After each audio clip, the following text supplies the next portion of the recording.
Board of Education now come to order. I will ask our sister, Ms. Yvonne Smith, to lead us in the Pledge of Allegiance.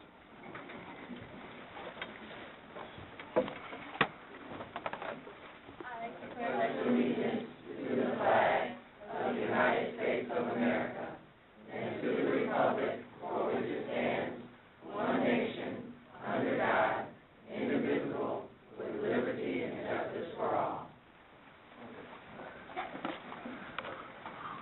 Good evening, everyone. My name is Darrell Buchanan, and I'm the president of the board. To my right. Rance Williams, secretary of the school board. Michael Poole, treasurer. Nathaniel Lewis, trustee. Eddie Robinson, trustee. Wanda Smith, trustee. Leslie Robinson, student rep.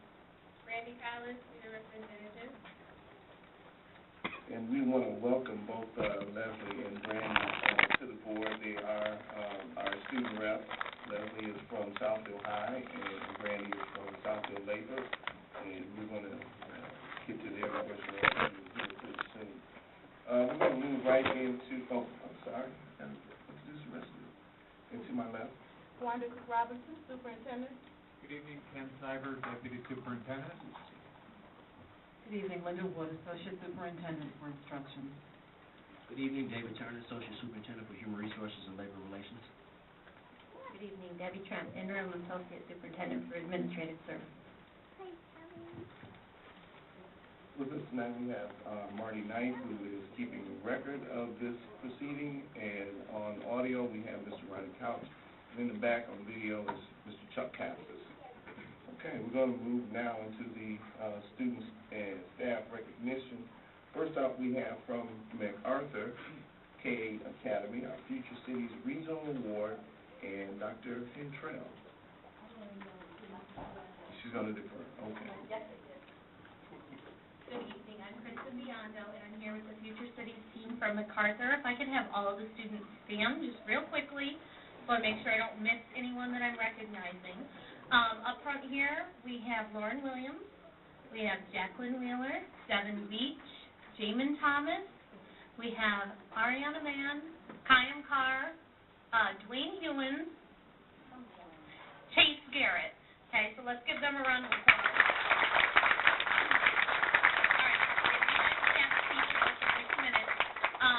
These students are representing most of our students who were here for us. We had 15 students put together, but these are the students who were able to attend tonight. I am so incredibly proud of these students and their very, very hard work in the Future City competition. I am a new teacher to MacArthur this year, and so this was my first year with this group of students, and they worked so hard. And we ended up with the second place overall at the Michigan Regional Competition, which I am incredibly proud of, and we also won Best Use of Energy Resources in our city. So I'm going to let two of our presenters who are here with us this evening tell you a little bit more about the process and the project that we did, and we're going to start with Jacqueline Wheeler. Jacqueline.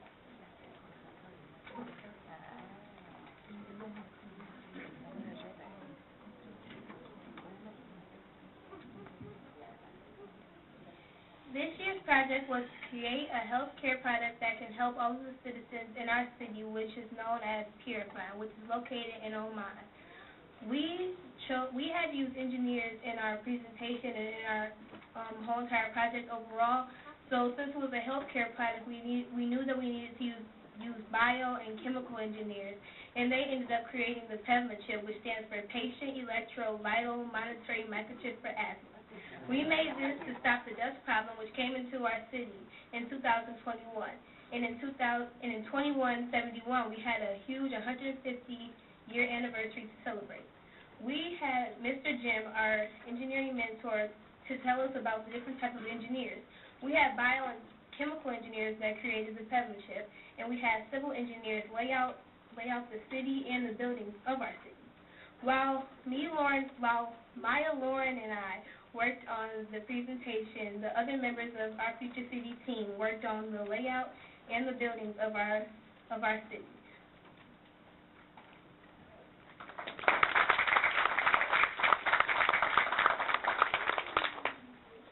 After the wonderful plan out our city,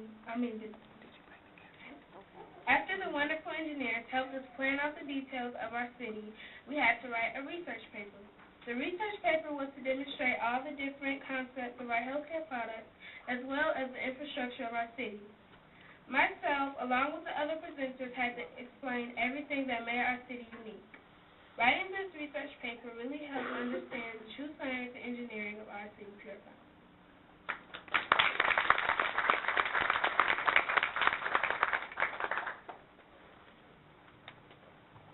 Okay, our two presenters very quickly are going to show off our two awards that we're really proud of, and Lauren's going to be really careful because that one's in two pieces.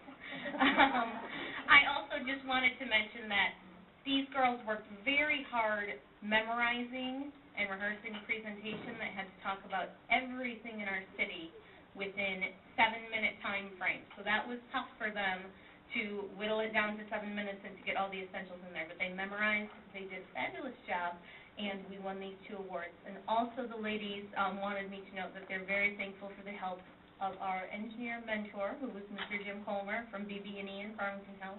And they also wanted to say thank you to Miss Amy Lerman, who's a science teacher at Bernie, and helped them with their choreography and rehearsing of their presentation. So thank you very much, MacArthur students. All of you were very, very proud.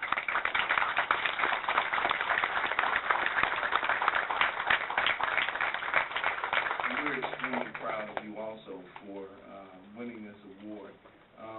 The students that are here today, did anybody bring their parents with them? Would the parents of the students please stand?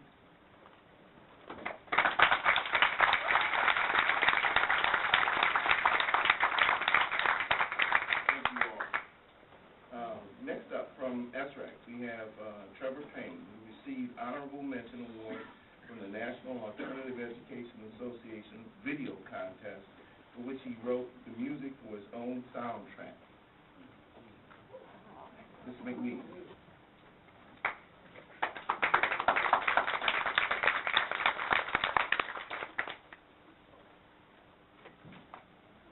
Good evening. Good evening. I'm going to introduce Ms. LaPierre, our assistant principal, and let her talk to you about some of the fantastic things that we're doing. We have some staff members who she will introduce as well. So I'm going to fade to the back and let the ladies take it from here. Ms. LaPierre. Mr. Bulger, our principal, did not introduce himself, so thank you. Thank you. Okay. We're going to start with Mrs. McNeese and Trevor Payne, and then from there, we are going to go into a brief PowerPoint that's going to highlight all the good things and wonderful programs that we are going through at Southfield Regional Academic Campus. We also have Mrs. Tracy Brown-Perkins, Mrs. Felicia Powell, and Mrs. Darcel Stewart. So ladies, you can come on up and join us. And they're going to be also talking about our Michigan First program and our Project Womanhood, our female mentoring program that they have gotten off and running at SRAC. But without further ado, we are most excited to have Trevor here to tell us about his video and the contest that he has just received an Honorable Mention Award. Good evening. Good evening. My name is Trevor Payne. I'm a senior, 12th grade. It started out with an assignment from my teacher. It ended up being a contest for the NA. Yeah. It was for the National Alternative Education Association, and the theme was how alternative education has changed his life. Yeah, my title was called Positive Minds, and I just went around the school interviewing my friends, also myself, and, I got positive results. So, ended up being a good video, and I put my own music that I produced on there. And so we sent it off, and got a phone call. No, my teacher actually called Oklahoma, and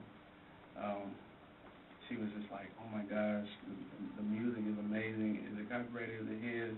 I said, yeah, it's mine. So flying out of here Thursday to Tennessee for an honorable mention, and they want to make another speech. So, yeah, I'm just really thankful, for helping my teachers and all my inspirations right here. And, that's what it is.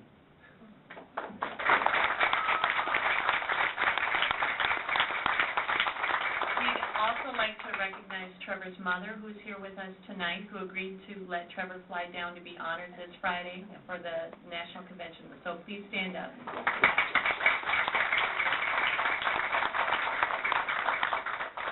We have to mention to this audience that the director of the National Association for Alternative Education, or I could be getting it wrong, came and visited us about 2 years ago, either last year, and was so impressed with what we were doing that we started a campaign in our building for teachers to sign up for this organization. And the result is that our students are starting to be recognized. And I think that deserves a hand for our staff as well.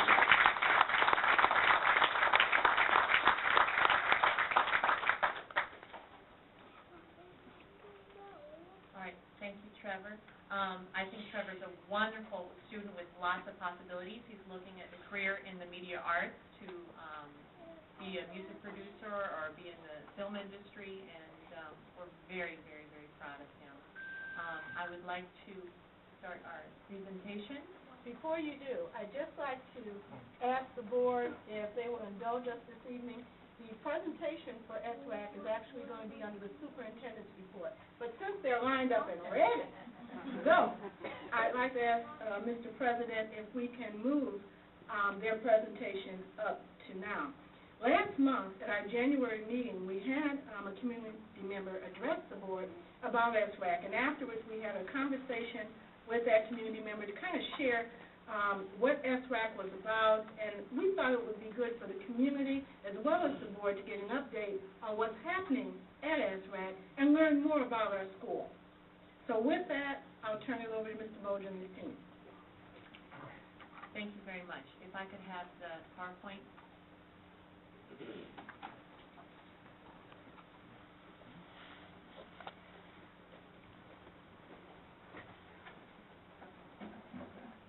Good evening, everyone. Again, my name is Felicia Powell, and this is Ms. Stewart. We're the co-sponsors for Project Womanhood over at SRAC.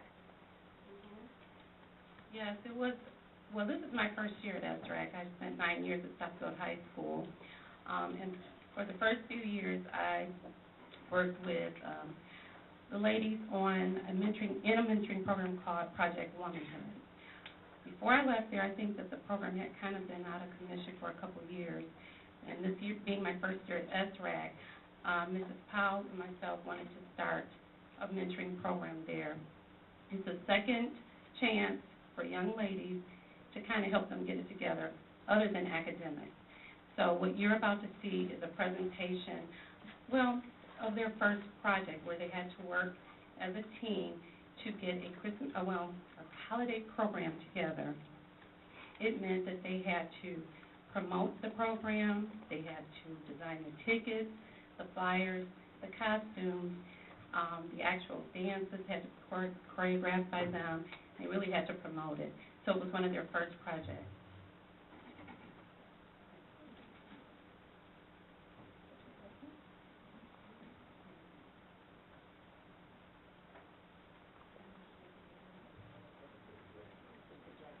Oh, sorry, guys.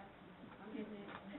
Okay, so, like Mr. was saying, that with SRAC, since we are an alternative school, sometimes, since we have such a large male population, our young ladies sort of fall to the wayside. So our primary goal with our program is to promote that social and educational foundation for our young ladies, to provide that support. Because again, since there's so many guys, they sort of just stay in the background, and we don't have a lot of outreach programs for them. So Mr. Bolger came to us and said, we need to do something for our girls, and that's what we've been working on. So we're trying to work on their self-esteem, working on their confidence, etiquette, everything, leadership, so that they can be better young women and set examples for the other young ladies that are part of SREC as well. Some of our school projects that we do on a regular basis, we meet weekly with our young ladies. We have workshops that focus on different things, again, like etiquette, leadership, goal setting. We're working on bringing in guest speakers for our young ladies for health, motivation, and leadership experts from around the community. And we're also working on a collaboration outreach effort with some young ladies that are part of a middle school in the area where we're going to have a pen pal type of communication so they can start to express some of the issues that they started to experience in middle school and high school to try to help those young ladies, so hopefully they won't end up at an alternative school like they did, and they can truly experience high school the way high school should be experienced.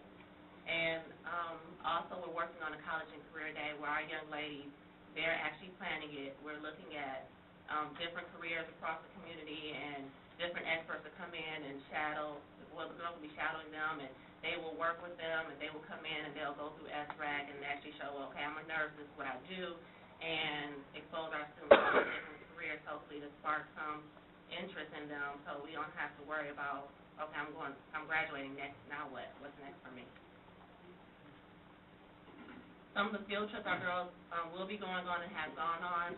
We're going to Children's Hospital. We're taking a tour of the hospital. So right now we're working on creating blankets for the children there. We're going to take them down there so that's part of that community outreach. So we're not just thinking about just me all the time. We're thinking about those people that are out in the community. And if you've never been to children, and if you've never taken a tour of children, it's just heart-wrenching when you go down there to see these babies in the little strollers and the little walkers and everything. So I felt that that's something that they really need to do and something that they were really interested in doing as well. We're also going to the Holocaust Memorial Center so that we are be aware of other cultures and, exposing other cultures. And aerobic classes, because not only are we looking at our social being, we're looking at being healthy young ladies, being healthy individuals, because a lot of times we forget about that side. And we sit and eat pizza and chips and pop all day. So now we're looking at aerobics, and we're going to have a nice healthy lunch afterwards. And then also we're going to the Hillberry Theater to see Of Mice and Men.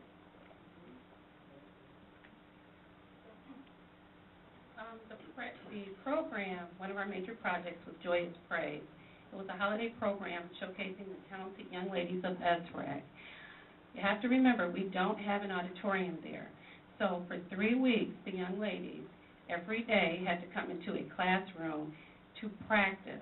And if you can imagine 35 young ladies in a classroom trying to choreograph, the different dance routines and trying to figure out how they were going to do the makeup and the costumes.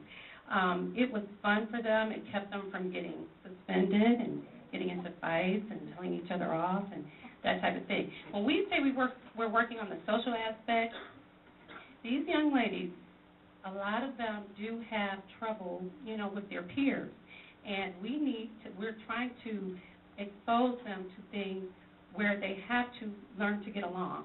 Because when they get a job, it's not just about getting the job, it's about keeping it. You can't walk out on your boss and slam the door and say whatever comes to your mind. So these are some, when we talk about socialization, that's one of the things that we're trying to do. These were the young ladies working together that night on costume and hair. This was one of the young ladies that hosted. One of the young ladies sang. Several of the girls participated in the dance routines. They sold food. Southfield Lathrop was nice enough to lend us their costumes. We had the program over 2 nights. We had over 400 people in attendance. Again, they sold food and made quite a bit of money for other events they would like to have. Lastly, the last thing we're trying to work on as well is that we're planning our end-of-the-year culminating event. Our goal is to make it to Magnolia Island because I think that will be a good experience for the girls, and we really talked about it. We went over a lot of different places that we would like to go. And part of it is that we want to try to experience things that we've never experienced together as a group. And we thought that it would be a good culminating event for all of us to get together, spend that weekend together, because we have, I think, 10, 15 seniors. That'll be our last time together as a group. And, this has been the best opportunity I've had in a long long time being out here at Southfield to work with our young ladies every single day. The hugs and the Ms. Powell, Ms. Stewart, has been the most rewarding thing on this planet. So I want to thank Mr. Golden and Mr. Perrier for giving us that opportunity and the support that we need.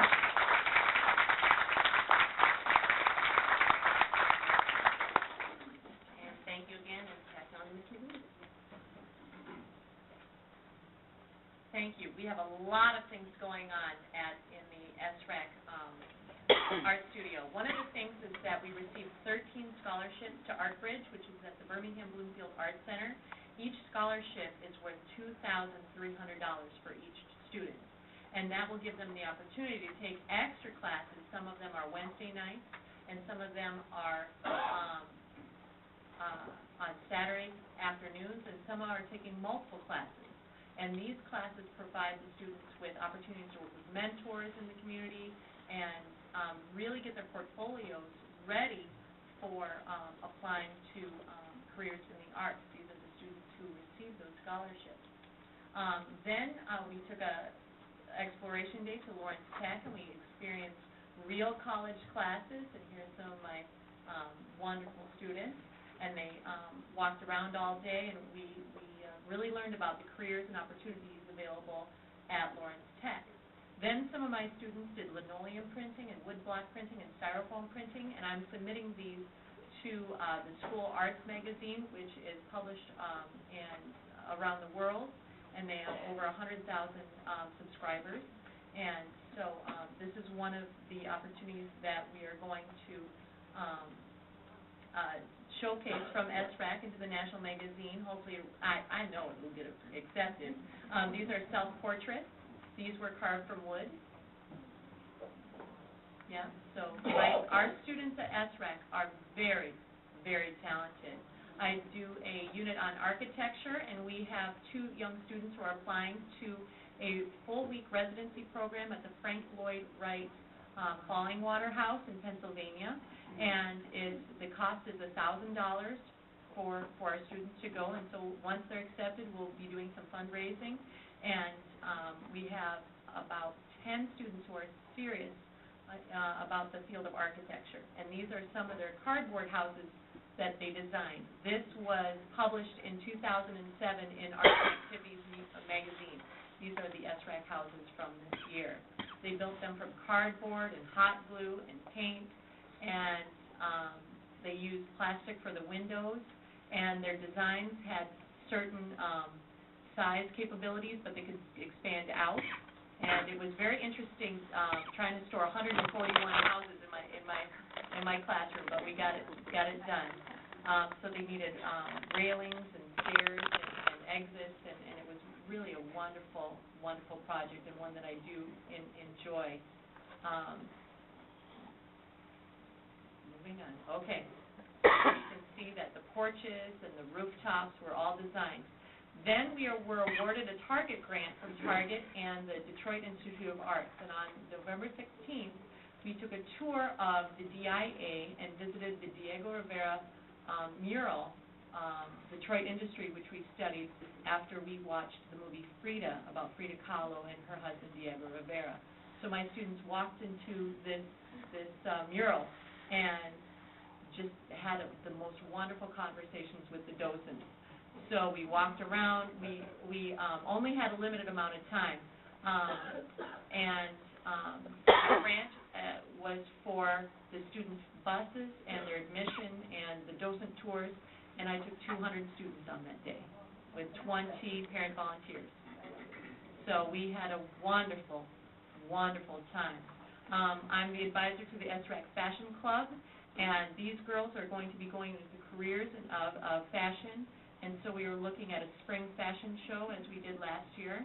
I had a presenter from the Arts Institute come in and speak to my students about the opportunities from the Arts Institute and from the awards that she accepted one of our students for college right after she graduated from SRAC. So it's wonderful. I'm just really, really excited.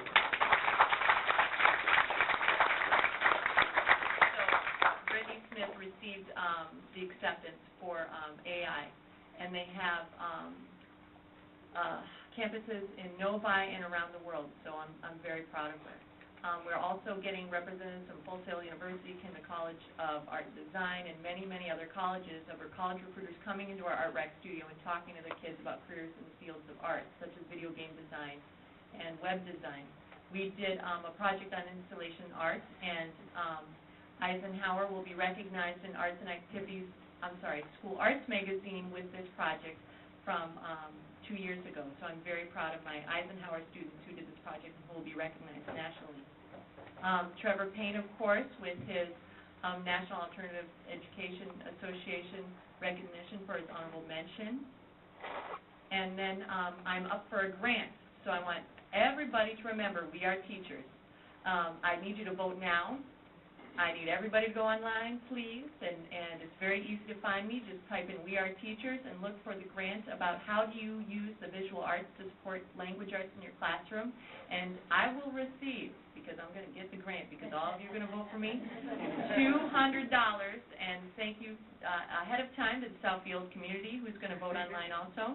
And you get to vote until February 17th. And I'm going to use the money to buy clay and digital cameras so we can do a unit animation and animated art. The students will create a video like Coraline or The Night Before Christmas on stop-motion animation. So we're going to do a movie on stop-motion animation. So please, we are teachers. Remember all tonight.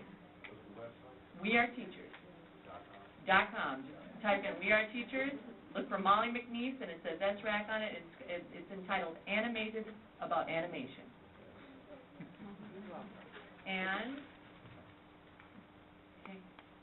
And now I'm going to turn it over to Ms. Tracy Brown Perkins. Thank you so much for supporting the arts in Southfield.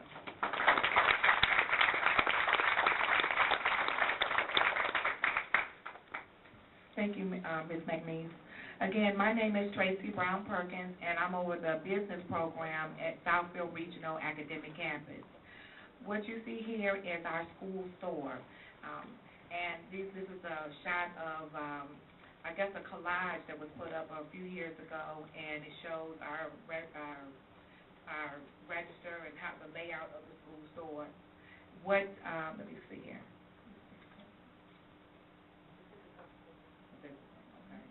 All right, what we have here are some of our students who work in the school store, and the students are very excited about the opportunity to work in the school store. I think they like the interaction with their classmates from a different perspective. They also enjoy, I guess, all the other responsibilities with working with the school store as far as stocking the merchandise, selling the different items. And let's see here, we have multiple different vendors that we use.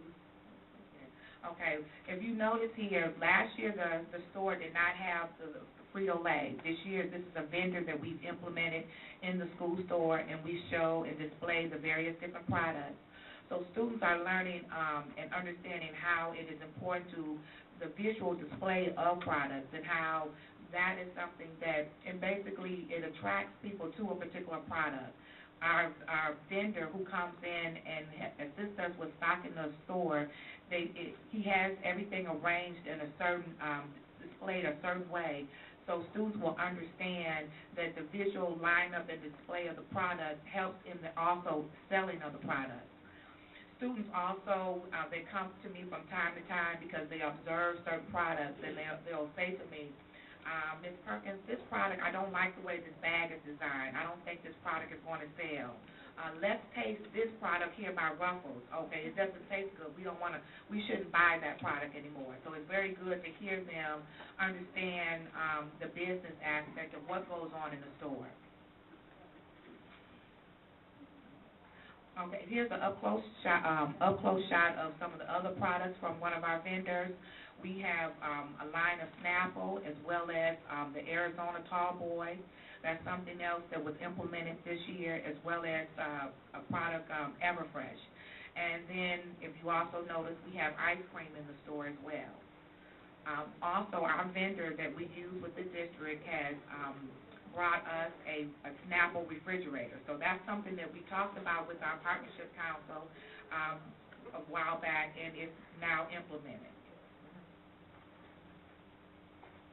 Okay, so my picture for the Snapple refrigerator does not appear, but please stop by SRAC anytime. Service you. We'll be more than happy to service you. Another project a partnership that we talked about with our partnership council, we talked about implementing our partnership with Michigan First. And we talked about having banking days, and as of February the 7th, it's implemented. We went through the interview process, and 4 students were selected. And our grand opening was on Monday. Okay. All right, and we opened 4 accounts, so I was very excited about that. And these are our students with their Michigan First shirt on. They were very excited about being selected to work for Michigan First within our school store. Let's see here, what other? I talked to our representative the other day about coming back again on the 14th, February the 14th. Because we didn't want to lose the momentum. We're scheduled to have a banking day on the first Monday and the third Monday of each month. But the third Monday for us, we have our winter break. So we didn't want to lose the momentum and lose the excitement of the students. So I spoke with our Michigan First representative, and they said that next Monday was also a good day to come back to get it established and also receive some more of the accounts. There are some students that wanted to open up accounts, but they didn't have all of their information. So I am very excited about the opportunities that have been made available to our students at Southfield Regional Academic Campus. I'm also very appreciative of the leadership staff. Our leadership is very supportive of us, and they will make things available for us so we can be successful, and I really appreciate that. And I think that may be all. All right. Thank you very much to the board, and thank you to the Southfield community.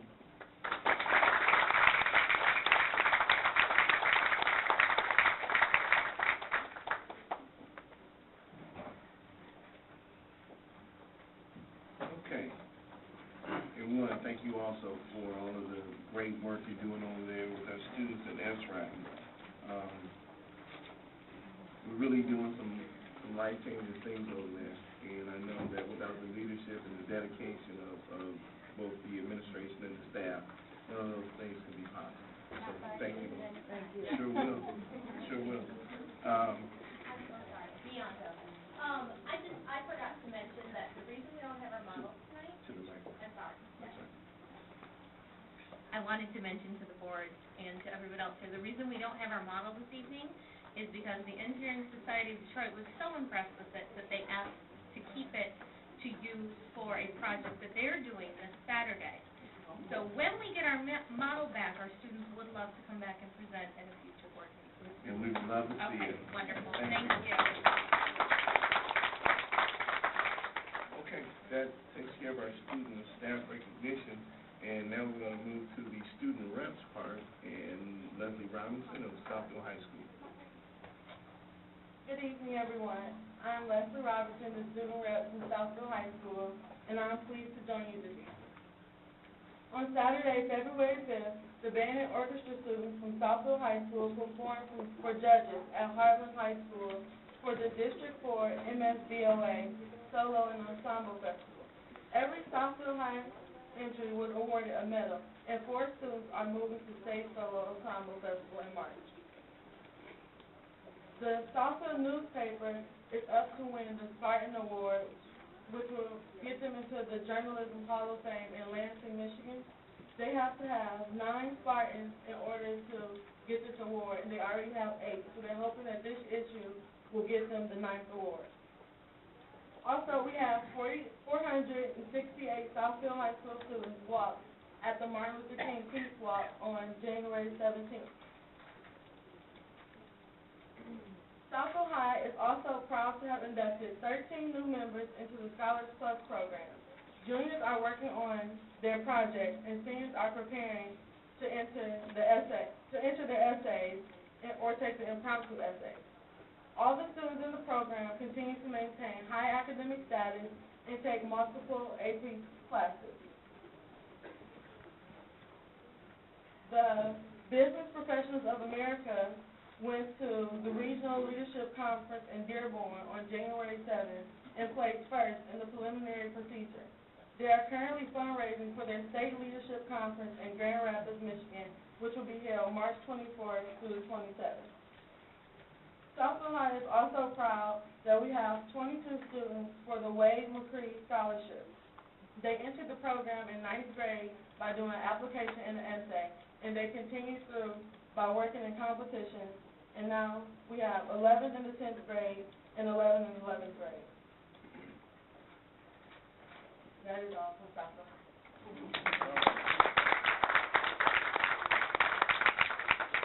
And Southfield Lathrop,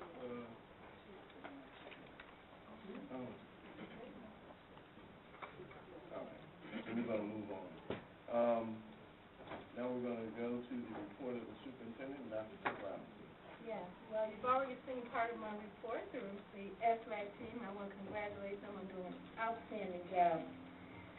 I also want to share with the board that on January 19th, we had 40 young women from Brace Slattery and MacArthur K-8 Academy to be inducted into the first Z Club of our district. Last year, we had the president of the Zonta Club of Southfield and the neighbors come and officially join a partnership with us. And on the January 19th, our Z Club became a reality. We had the Zonta Governor, Denise Quarles, to come down from Lansing, as well as many dignitaries from the city, including judges, our city clerk, city councilmen, board members were all there to watch these young ladies get inducted. The Z Club of Brace Slattery and MacArthur School is the first Z Club that has been sponsored by Zonta International for middle school young ladies in the world. They are the first, and that is quite a feat. I think they deserve a hand.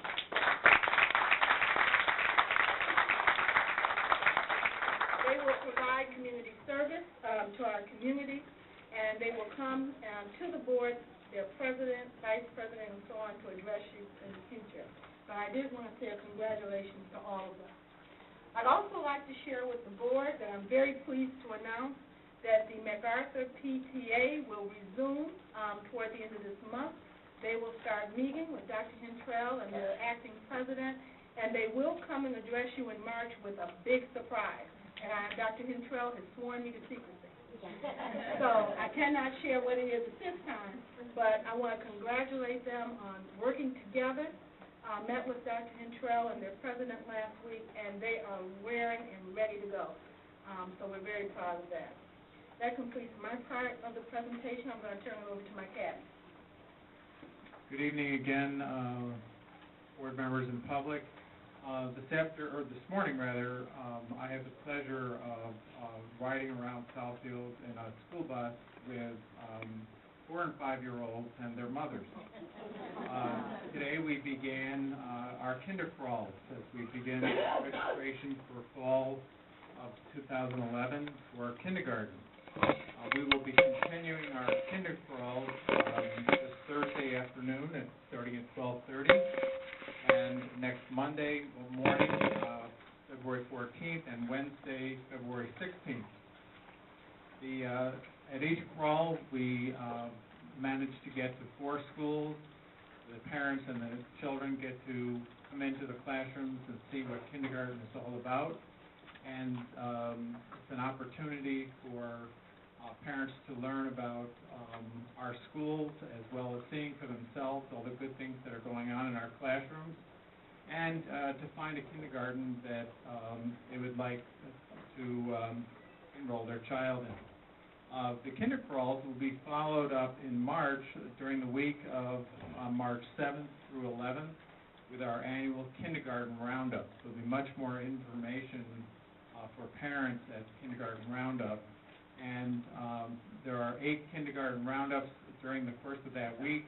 They are posted on our website as well as on SPS TV 16. And a final thing that I want to mention about our, as we're getting ready for another school year, we're in the planning stages for 2011-12. is that this Friday, February 11th, is the deadline for school of choice applications for next year.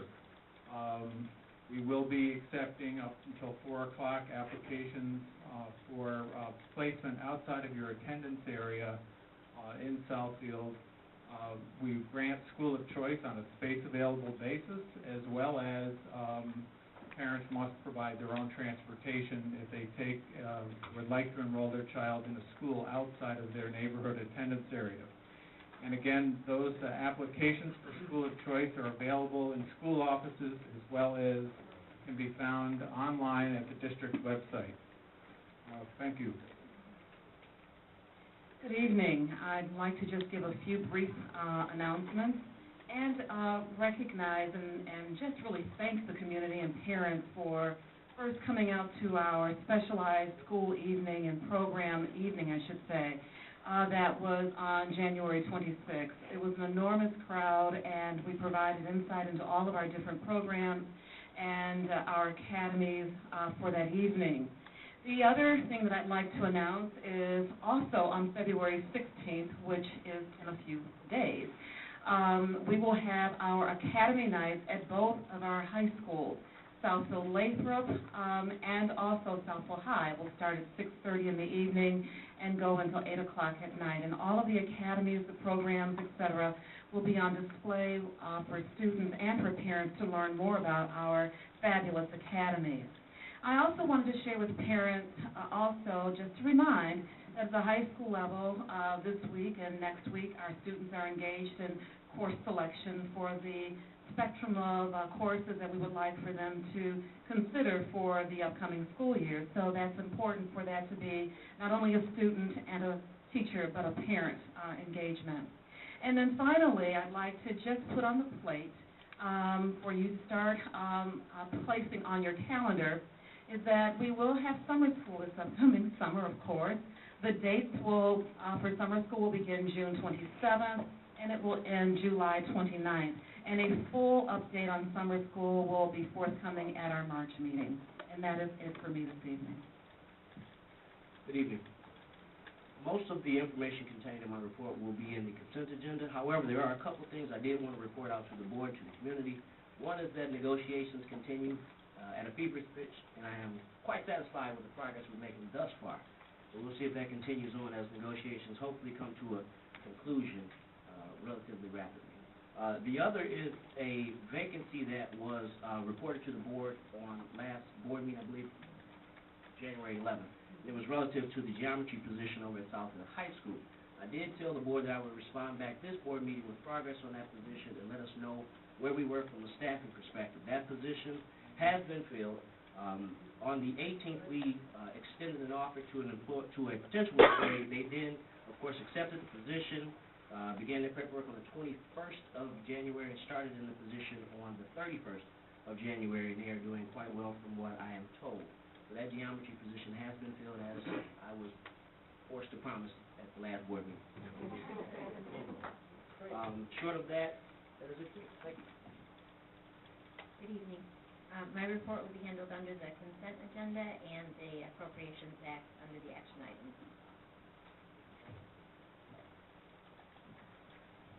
Okay. And now we have Miss Brandy Collins from Southfield Lathrop High School. Probably had a little stage fright, and now she's ready to give her report. We did a lot at Southfield Lathrop, so it's going to be a lot that I'm going to announce. January 19th at the Martin Luther King Walk, we had over 100 Southfield Lathrop students participate and celebrate, including myself, and Community Service Youth Award.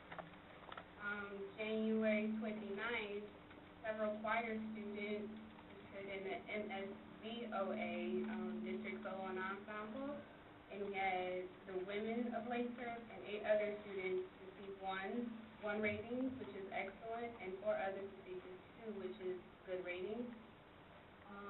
February 5th, which was this Saturday, our instrument musicians, participated in the district MSVOA Solo and Ensemble.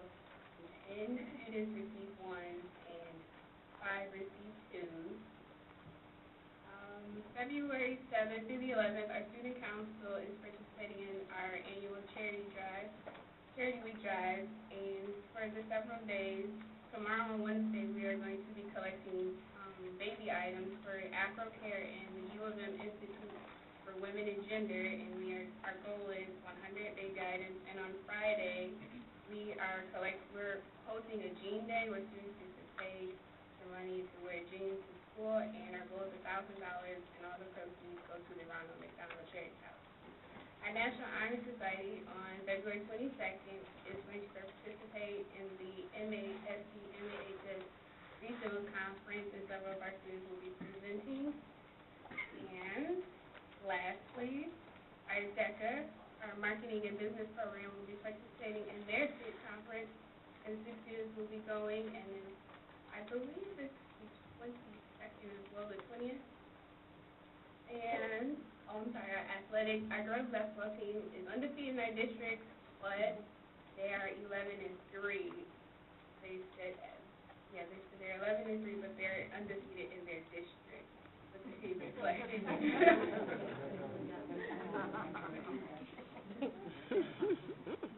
it? All right, thank you. Next we'll have Ms. Fern Katz and the Head Start Policy Council report. Good evening.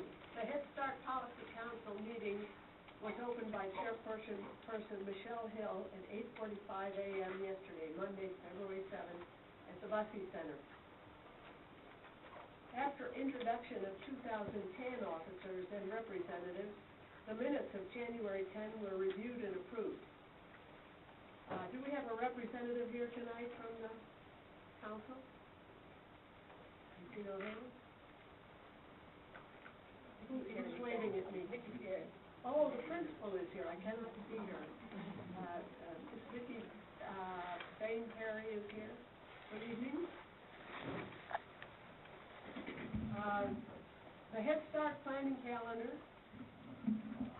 Thank you. The Head Start planning calendar was consulted, and the number of students served food in January was noted. The total grant award for 2010-11 is $1,294,451. To date, $610,690.40 has been spent, leaving a balance of $683,760.60. These figures must be reported to the board, what I'm giving you, in order to remain in compliance with the Head Start policy. The federal government, they come by and they check to see if I've given you all this information. So, as of February 1, 2011, there is full enrollment with 190 students. 59 students have enrolled and dropped, 10 students are over income, 29 students are on the waiting list, and there are 18 students enrolled with disabilities. The Policy Council ballot was set and approved. The election of Policy Council officers and members will take place within 2 weeks at the Bussey Center. The Policy Council Code of Conduct was reviewed, voted on, and passed. The education plan was reviewed and referred to Principal Vicki Perry and Gloria Lopeda Prosperi for rewriting and will be presented to the new Policy Council for a vote. The Head Start Policy Council bylaws, which were amended and approved on December 6, 2010, were passed out to the members. Community partnerships were reviewed. We have about 20 partnerships in the community, including free glasses. I've reported on these many times, and I will again. Principal Vicki Perry discussed the formation of a focus group of parents who will meet to talk about whatever concerns them regarding Bussey Head Start. Dynamic Dads will meet on Thursday, February 10 at 9:00 a.m. Principal Perry read an asthma plan policy letter for parents. It was amended and approved. Principal Perry explained Head Start rules for over-income parents. She read her letter of understanding to parents. Under-income students are always to be served before over-income students may be admitted. But once an over-income student is in the program, the student may not be removed. The council discussed parking concerns. I'm sorry to report that some parents continue to park in an unsafe and illegal manner at buses. The Living Arts was consulted to become one of our partners, but they cannot be one of our partners because they only service Southwest Detroit. I reported on them at the last meeting. The Smart Table is in at Bussey, but teachers need training in how to use it. Ms. Perry plans to train teachers at the next professional development days, March 1 through 3. The computers will be installed this week, 3 per classroom. Principal Perry said she would like more parent volunteers in the Bussey classrooms. Are you listening, parents?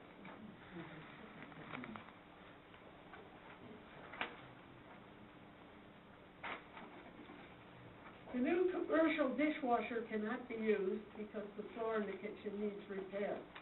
When it is repaired, the dishwasher can be used. It was donated, by the way. There will be a training for the new Policy Council officers after the election. The Policy Council has never done this before, and we decided it was a good thing to do. Members of the Policy Council met with State Representative Rudy Hobbs on Monday, January 31, to lobby for adequate school K-12 funding. The discussion centered on approved plans by some new members of the House to raid the school aid fund in order to balance the budget. Representative Hobbs concurs with our opinion that the most important way to attract jobs to Michigan is to provide a well-educated labor force, and that takes money. The legislature must be convinced not to cut funds again for the education of our children. And I would encourage you to contact him yourself, because while Rudy Hobbs does agree with us about the quality of our education, having served on this board for 4 years, when he goes into an education committee meeting, it's helpful to be able to say he has 2,000 or 3,000 parents who support his opinion, who have contacted him. So the more people who come, the better it will be for our issues. The meeting was adjourned at 11:30 a.m. Thank you very much. Thank you, Ms. Gass. Now we're going to move to unfinished business, and we have a statement that we would like for the Vice President, Ms. Gass, to read. I'd like to read it to you without comment. This is a statement from the Board of Education of Southfield. It is the position of the Southfield Board of Education not to grant tuition releases to school districts which do not participate in Oakland County open enrollment. Over the past several months, the Board of Education has received feedback regarding this issue from numerous parents. Tonight, the Board of Education confirms that it will continue to deny tuition release requests. However, because the Board of Education does not wish to interrupt the high school programs of those students who are currently enrolled in a high school in another district through tuition release, the board will grandfather these students.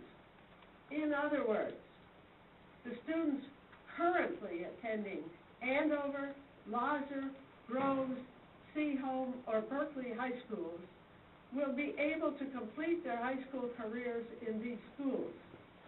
Again, no new requests will be honored, and grandfathering does not apply to students currently enrolled in an elementary or middle school via tuition release. Thank you, Ms. Gass. You're welcome.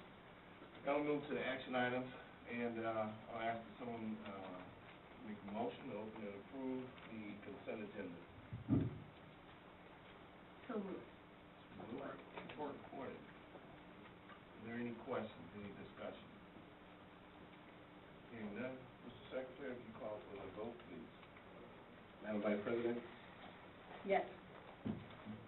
Mr. Poole? Yes. Mr. Lewis? Yes. Mr. Robinson. Yes. Ms. Smith. Myself, yes. Mr. President. Yes. Okay, and with that, we just paid $2.9 million in our monthly bills. So, okay. Next up, we have report 4972, agreement for network equipment maintenance. Take a motion, open and approve. So moved. Moved and supported, discussion. Ms. Collins.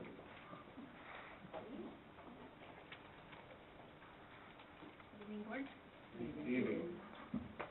Today I bring before you a network equipment maintenance bid that we put out. We put this out yearly. This bid is put out to maintain our core network infrastructure. That is the critical pieces that run our connections to the internet and the network. This bid is put out early on in the year through the E-rate process so that we may put it out to the federal government in hopes that we may get reimbursement through the E-rate program. This bid was put in the newspaper and was on the district website, and we are recommending that NetTech be provided this contract for $27,060. And this is for how long a period? Is it 1 year? It's a year. This provides us hardware and software support on these critical devices for a year. And this is for the entire network? This is for all of the equipment that is not lifetime warrantied already. Okay. So it's our core infrastructure for the network. At ITC? At ITC. Okay. Any further questions? Thank you, Ms. Collins. Mr. Secretary, call for the vote. Madam Vice President? Yes. Ms. Smith? Yes. Ms. Robinson? Yes. Myself, yes. Mr. Poole? Yes. Mr. Lewis? Yes. President? Yes. Thank you. Next we have report 4973, the Magnolia Center contract. A motion? Support. Moved and supported. Dr. Cybert, could you give some background, please? 2 years ago, you may recall, we began a partnership, the second partnership with the Berkeley School District to operate a preschool program at Magnolia Center. We were able to grow that program from initial 12 students to almost 60. In October, or actually November 1st, the Berkeley Board of Education informed us that they were going to exercise the clause in their lease agreement and opt out of running Magnolia Center.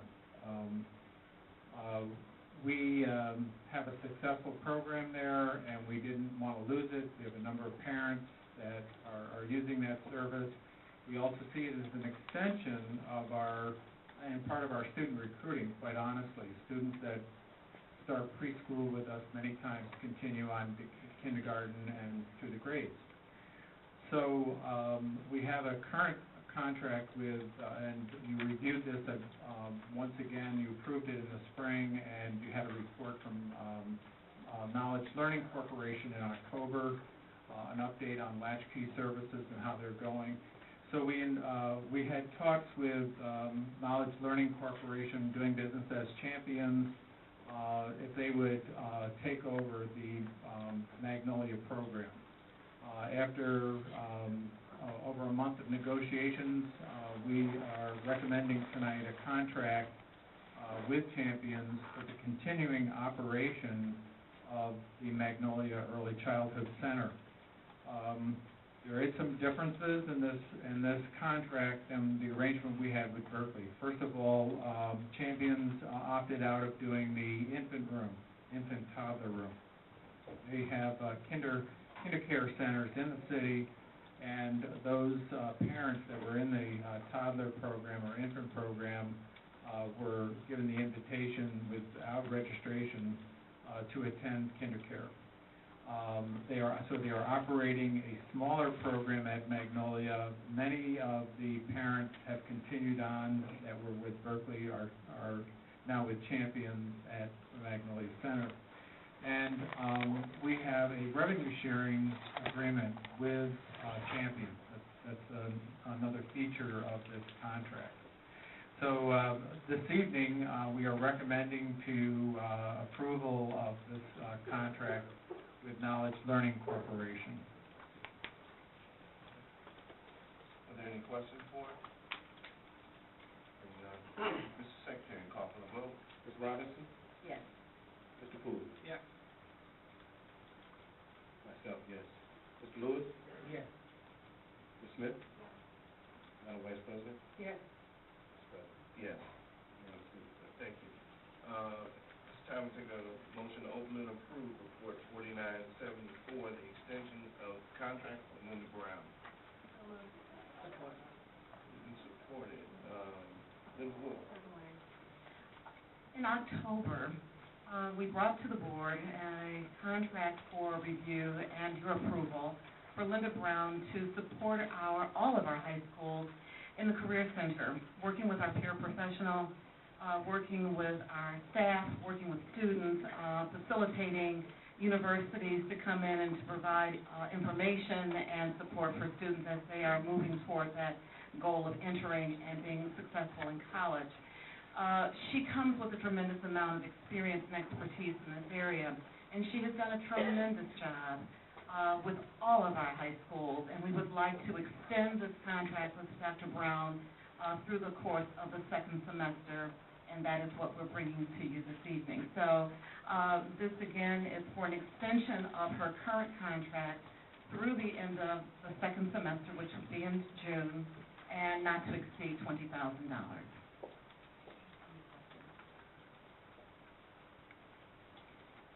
Any questions?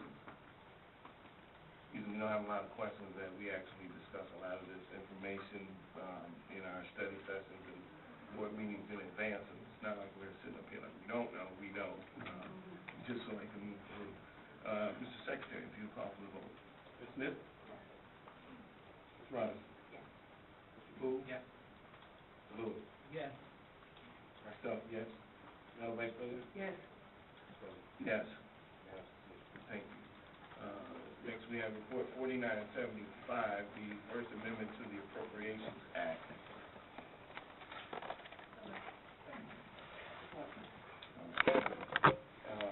Ms. Trump. Good evening again. Tonight we're bringing forward the First Amendment Appropriation Act to the 2010-11 budget. Just a little refresher on our budget timelines. What we do is we start out in May or June of the previous year, and we put together our projected budget using projected figures at that time. We have projected student count, projected property values, projected state aid, things like that. So we do as best we can with the information we have at that time.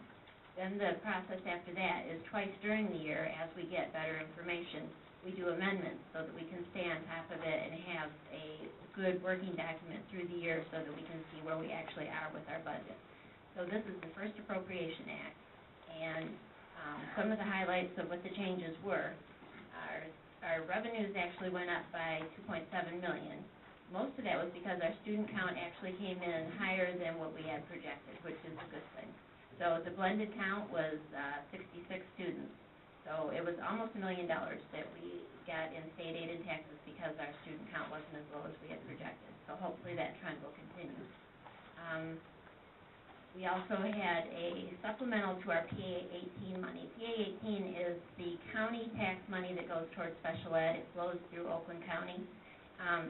They do a projection just like we do on their property taxes and on the number of special ed students. So at the end of last year, they had a surplus, which they spread out over all the districts. So we received a $600,000 surplus.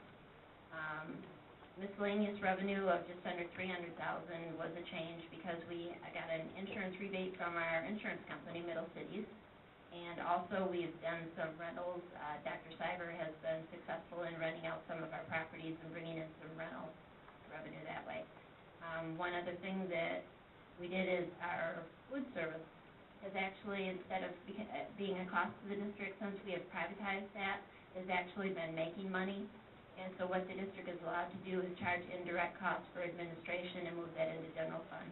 So total, we've increased our revenue from the projection at the beginning of the year till now for $2.7 million. On the other piece of that, the expenditures also went up $2 million.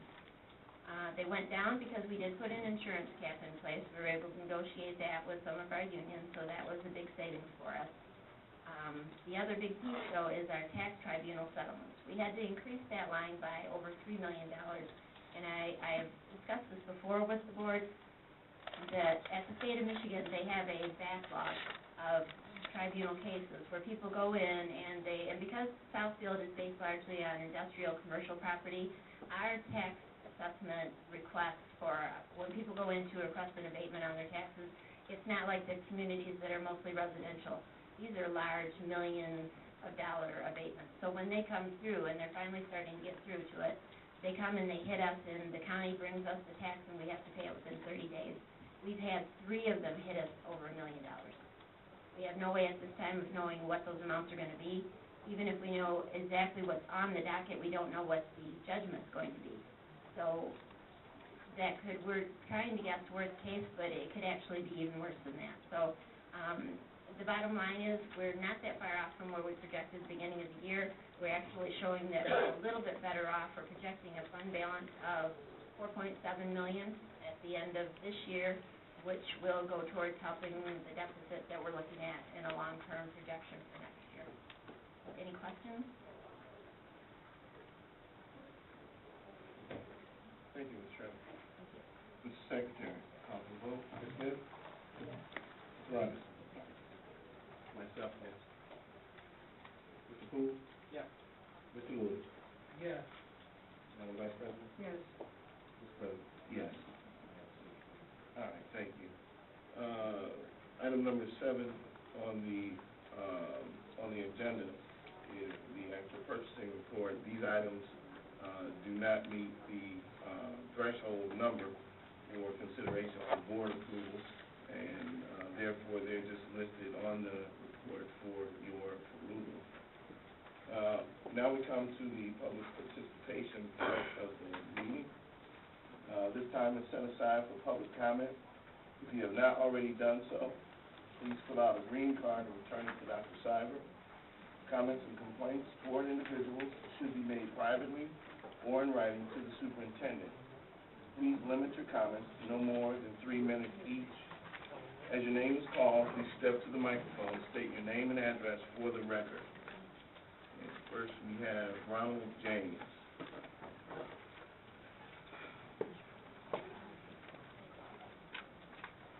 And we are going to adhere to the 3 minutes. Good evening. My name is Ronald James. I live at 19045 Gold in Southfield, and I'm here on behalf of my daughter Elizabeth, who wants to attend the International Academy. And the International Academy is not a school of choice, so even if I had the tuition, I can't send her there because they will not accept tuition. You have to be in the consortium, and Southfield is not in the consortium. They won't accept her application. There were seats available, and they told me I just couldn't pay the tuition. The thing about it is my daughter has done everything I asked her to. She got the grade points, she got the test score, she even applied to the University Prep school here in Southfield. She was accepted, and we look forward to that experience. But she asked me, she said, look, I want to go to the International Academy. And I explained to her that the school board made a decision not to participate. And she said, well, can you do something? And I said, well, I can ask. And because she's done what I asked her to do, we went on the college website, and college that I'm particularly interested in, Spelman College, placed a lot of emphasis on advanced placement. I'm going to ask her to take the advanced placement. And she's going to say to me, why? Why do you want me to take the advanced placement? You couldn't do what I asked you to do, what I wanted you to do. Why do I have to do it now? I'm going to have to do, I don't want to get into this alternative lifestyle that these girls have now. I don't want that rebellion coming from my daughter. And look at it as if it was your own child. You have 4 children and you tell them to clean the yard, If you clean the yard, I'm gonna take you to the park. And after they clean the yard, you tell 3 of them, I'll take you, but this one over here, I'm not gonna take that. That's gonna have some impact on that child. International Academy is not any school. It's the best school in the country. It's been rated the best school in the country. And that's why she wanna go there. It's not like you asking her to go to Birmingham Groves or Vassar or Andover or Berkeley or any of those other schools. We talking the #1 school. And she knows that if she graduates from that school and the University of Michigan gets that application, what's going to happen? She knows that. Because she scored high on there and on those tests, and her peers scored high, and her peers, she wants to go where her peers are going. And you can't blame her for that. So I know you guys kind of made up your mind already, and I know that the state has given you the Sir, it's time. Thank you. Mr. Goodwin.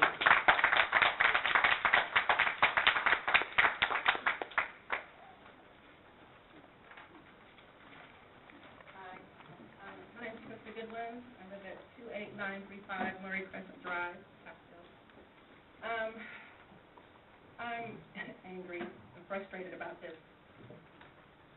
failure to release the tuition foundation grants for Birmingham, Berkeley, and the Bloomfield schools. I don't think it's fair. I mean, I don't understand what the reasoning is if they're closed districts. I don't get what the difference is. If you're open school of choice, they can go there. But if they're closed, they can't go to those 3 districts. And my kids are here. They've been going to Birmingham schools for 7 years. 7. From kindergarten on. So now I'm telling them, well, the school board doesn't want you to go there anymore. So now either I come up with $22,000, which, this economy I don't have, and in a good economy I probably wouldn't have, and or go to Southfield schools or wherever. I just don't think it's fair. And I'm going to do whatever I can to keep them where they're already at, but I want to know why. What's this whole big thing with closed schools, open schools? I just don't understand it. So if you can explain that to me. Because, I can still send them to, Royal Oak. Okay, it's open. So you wouldn't get that tuition anyway. What's the difference? And I know you guys don't have to respond, but I'd like to know what this closed school, open school issue is. That's all I have to say.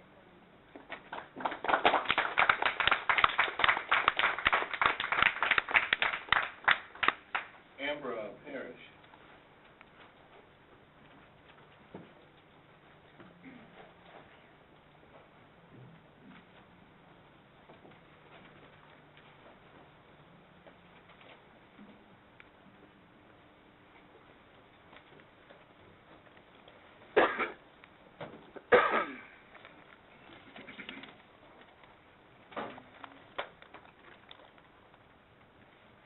Hi, I'm Amber Parrish. I'm Latoria Jackson. And I'm Brianna Elledge. And we're here to discuss some issues that have been going on around the school, especially about dress code policy. And we have made some points on why we should not have dress code. Our school, Southfield Lathrop, has made AYP without a dress code. This shows you that it is not about material. It's about the work ethic of the students and the kinds of environments that they create, whether positive or negative. Scores will not be raised from averages of 13 at SRAC and 17 from Southfield Lathrop and Southfield High by adding more restrictions on the dress code. Instead of providing classes that will help us pursue in life and the workplace, the material on our backs seem to be more important. Hallways in Southfield Lathrop are freezing. It is truly unbearable some days, and there is no reason why there shouldn't be any heat. And administration orders us to take off our hoodies, but not to all students, certain individuals. They think by determining who goes to Southfield Lathrop and who doesn't, it's easier by applying a dress code. But isn't that the security's job to be aware of who's entering the school. And also, because of all the changes that has been happening in Southfield Lathrop, class of 2012 went from 414 students in 9th grade to 313 students in the 11th grade.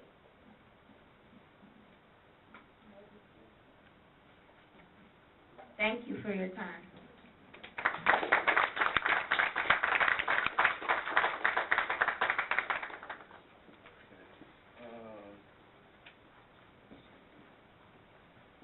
Sydney Camp.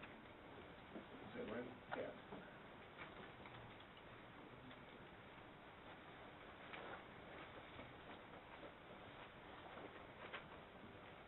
Hi, my name is Sydney Camp. I live at 18470 Westover, Southfield, Michigan.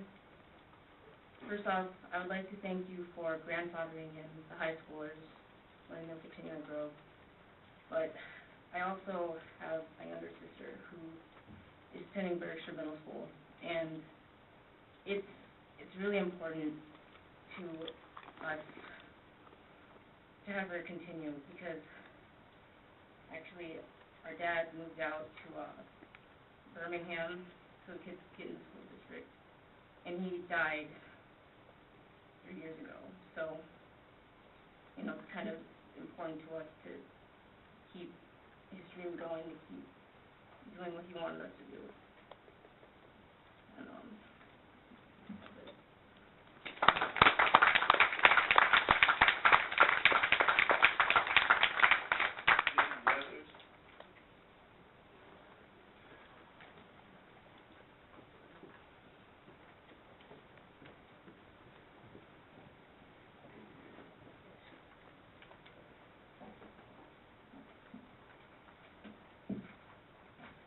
Good evening. My name is Jay Weathers. I reside at 28615 Castlegate Drive in Southfield, Michigan.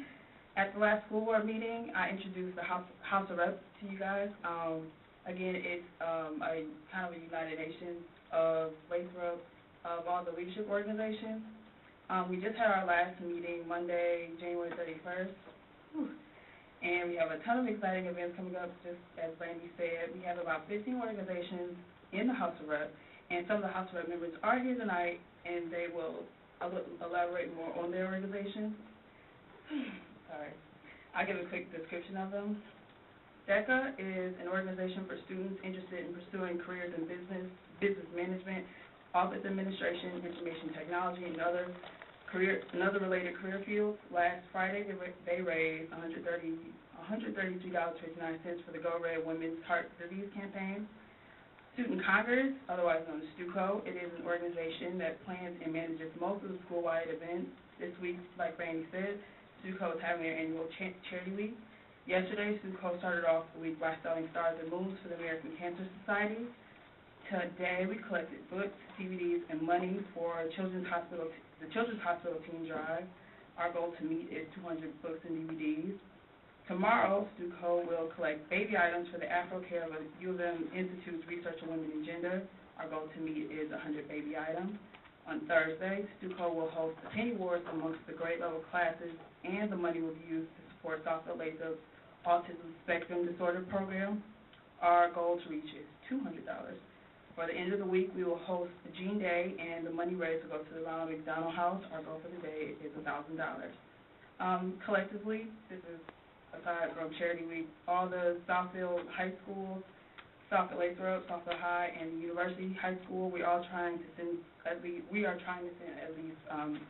over 75 students to state conferences. The Lathrop Lovely Ladies, it is a club focused on empowering the young women of Lathrop. They fundraise year-round to give a deserving senior member of their organization a scholarship. National Honor Society is an organization that focuses on creating enthusiasm for scholarships, stimulating a desire to render service, promoting leadership, and developing character in high school students. The NHS Random Acts of Kindness Committee is also raising money for the American Cancer Society. The Spanish and French Club are separate clubs that allow students to explore a foreign world of Spanish and French culture. Of Spanish, of French culture, customs, languages, and traditions. This month, the French Club is hosting an international film festival on February 17th. We also have a fashion club that allows students to enter the world of fashion by taking self-made design from concept to reality. Interact Club allows students to work and plan fun, meaningful service events, and we have, we hope you guys can attend our next meeting. We have folders for you guys, and I'm sorry. Thank you. Thank you.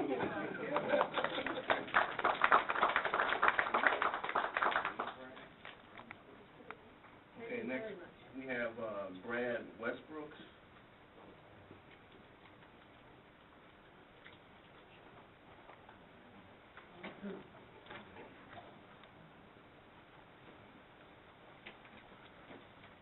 Oh, somebody erased it, but okay, Randy, go ahead.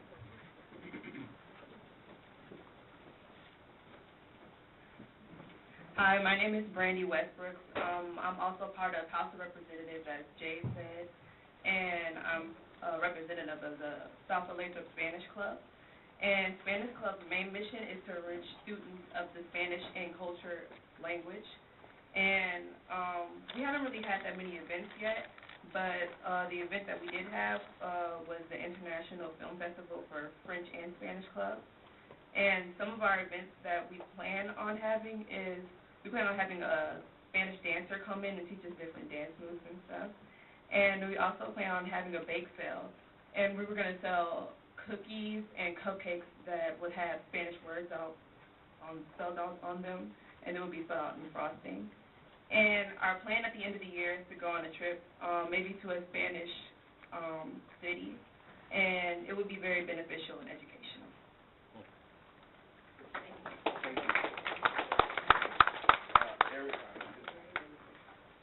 Eric Bell.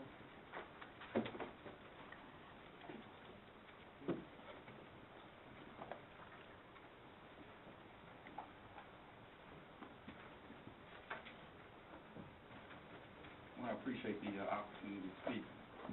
As you've heard from some of the persons that have come up in regards to the tuition program, whether it's Birmingham or Berkeley, the one thing I want to make sure that parents understand, especially for parents that are watching, you need to understand the importance of educational metrics. Because at the end of the day, with everything you hear, if you go to the Michigan Department of Education's website, research the data the way productive, educated parents who are extremely concerned about their students' well-being, their children's well-being, research the data. See, the important thing about data is when you put it together, it creates a picture. An address means nothing unless you have a name, you understand who lives there. Research the data. Compare the data and the facts. That's insight. And then compare that to what you're saying, to what you're hearing. And what you'll see, well, I'm addressing those who are interested, because the question I ask you, you're not going to answer. You've not answered the question yet. So it seems to me, if I'm using my brain, logically, why would I ask somebody a question that's not going to answer? So as I was saying, if you look at that information, what you're going to find out when you look at ACT scores, when you look at AYP, when I went to the website, I found there were 3 schools. SRAC, Southfield Regional Educational or Academic Campus, Eisenhower, and Stevenson. According to the state, those 3 schools did not meet AYP. Go and check the website. When you look at the ACT scores for the high schools, Southfield Lathrop, the composite score, 17.6. You look at Southfield High School, 16.7. SRAC, 13.3. That's not my opinion, that's the state. But if people are not aware of that, then you think that somebody's just leaving for no reason at all. There are a lot of people that stay in Southfield right now because they were pursuing a better livelihood. I love the city, but I'm not going to accept an inferior product. That's not my opinion, that's the case.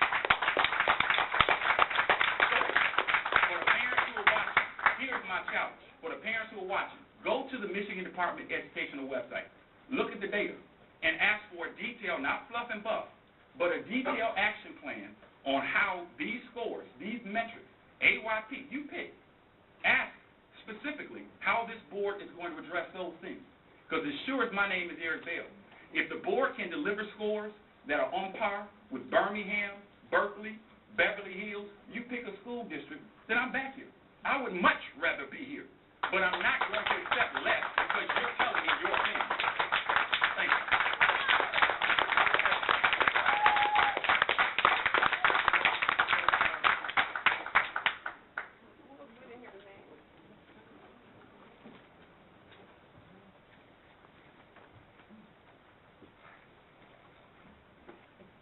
Hello, my name is Bill Thompson, and I live at 20240 Lacrosse in Southfield. Thanks for the opportunity to come up. First, I'm a member of SPACE, Southfield Parents Advocating Children's Education. First, I'd like to commend all the students that came up today from SRAC and from MacArthur and from Southfield and Southfield Lathrop. They are doing some great things. I'd like to give a round of applause. There's a lot of good things going on in Southfield. That's why I'm a bit baffled at some of the comments that have come from members of the school board and in some of their reactions. We're talking about these children being released. We're talking 70 to maybe 100 students. Now, I listened to Dr. Seaver talking about the open enrollment in Southfield, and according to the board and all the things that we've heard, things are going so great here. There's no reason the students from all these other open districts won't want to come here and flood the school. So why there's such a problem with grandfathering in 70 to 100 students who have chosen to leave the district, I'm a bit lost.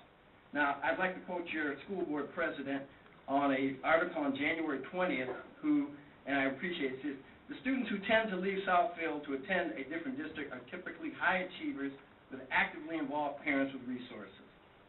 I'd like to thank you for that comment and for that compliment. And he also says, he goes on to say later in the article that in this case, they're basically siphoning off the cream of Southfield. Again, thank you, Mr. Buchanan, for that compliment. I would tend to say, though, from what we've seen, and I also must commend the board, I've come to several school board meetings, never seen such, every seat is filled. This is just amazing to me.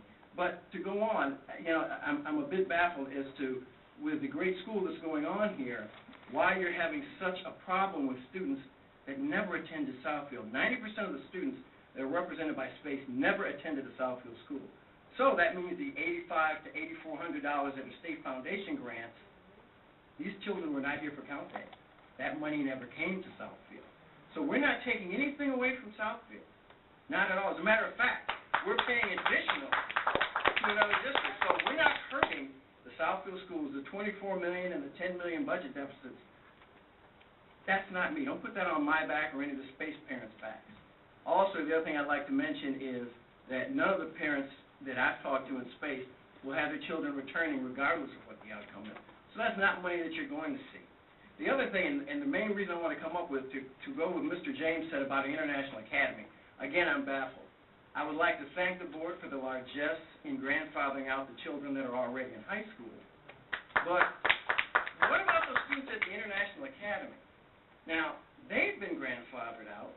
That's a closed district. That's not an open school district. And the thing that really I'm boggled with, we've got this great international baccalaureate school at Southfield, and if these thank you. Well, I'm stepping back. As a taxpayer, I'm going to stay here. And if we've got this great school here, why are those children being grandfathered out? So that's some information, excuse me, that I'd like an answer to. Oh, I'm finished now.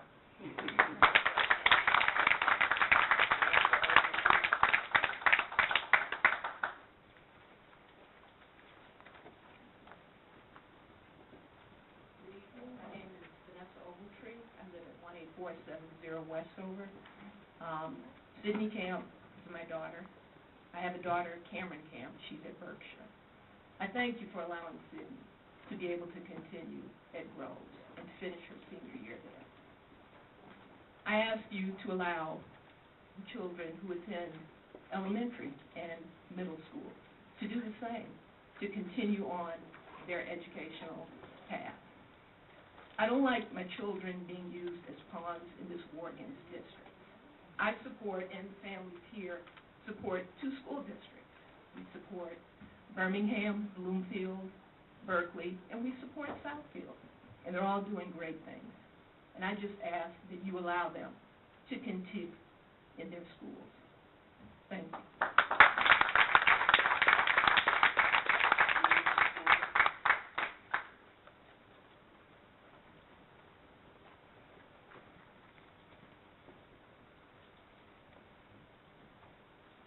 Hello, my name is Julie Stewart. I live at 29310 Westwood Street. I'm here tonight because I'm hurt, actually, because I've supported both my children attended Adler Elementary. My daughter got into Anderson Middle School, first went to Angel Elementary in Berkeley, and now both my children are now at Anderson Middle School. You chose to release the funds for him to attend there last year. And like I said, it wasn't so much, it's not so much the education, but there's also the emotional and social environment. My son was bullied. He was assaulted twice on the bus. I mean, he's had a full year. No bullying. It's peaceful. He's happy. He's an athlete. He plays on the Michigan Wolves soccer team. He's already established relationships with the junior varsity and varsity coach at Berkeley High School. And you're going to take everything away from him. When we first discussed it, it's like you're just trying to destroy his life. I'm looking at some of the kids here. I see them crying by you not grandfathering them in. If they're already there, please, I'm begging you, and I don't have any problem with begging, please grandfather these children in. Please don't hurt them any more than they've already been through. Thank you.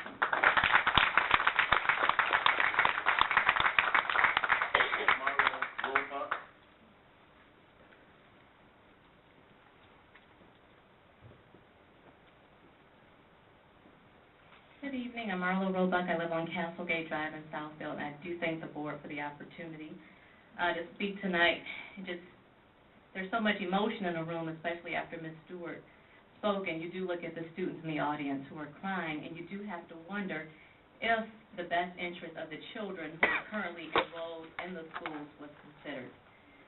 Up until this time, all we've heard as parents whose children accepted the opportunity that was given to us by the board. Again, this was a gift or an opportunity from you, and we decided to utilize it. We didn't go out and break the law. We didn't go out and try to, throw mud on the district or do anything like that. You presented us with the keys to like a new leased vehicle. We took those keys. We've used them. We've moved in. We've gotten accustomed to our schools. Our kids have been there for years. They've established their friendships. We know the teachers. We're on the PTAs. Our kids are in organizations, sports activities, and most importantly, they've established friends. Now, all of a sudden, in the middle of the game, the rules have changed, and the tenor in the statements made by the board president in the newspaper, the tenor of the statements made by Mr. Williams on the Facebook page yesterday is that we have somehow done something wrong and are hurting the Southfield Public School District by utilizing the opportunity that you gave to us in the first place. And that is very difficult to understand. It's very hurtful, and it does make us feel as though our children are being used as pawns. We hear that there's anger towards the Birmingham School District for being a closed district. That's in the papers, and that's what was said here at the December 14th board meeting. Our children don't have anything to do with that. So we are asking, or at least I'm requesting, that you reverse the decision that was made here today, apparently for the first time, and to grandfather in the kids who are in elementary and middle school as well. Again, it's a small number of families. It's not this large number of families. It's not millions of dollars at stake as we hear in the newspaper. We're talking about a small number of families and kids, and we're just asking you the opportunity to continue to allow them to, take this opportunity that's been presented to them. The other thing that was striking to me was the Facebook comment by one of the board members saying, well, you can move. And I wonder, does the Mayor Lawrence know that? So now our option is for us to take all of our money and all of our resources and get out. Well, what does the mayor or the police and the fire chief think about that the board can tell us that we need to move? And so, again, I just think to step back from this, look at the students who are already there, who've established relationships, and will be hurt just like you see these other children here in the audience crying tonight. So, again, just ask you to take a moment, step back, and grandfather in those students who are already there in elementary and middle school as well. Thank you.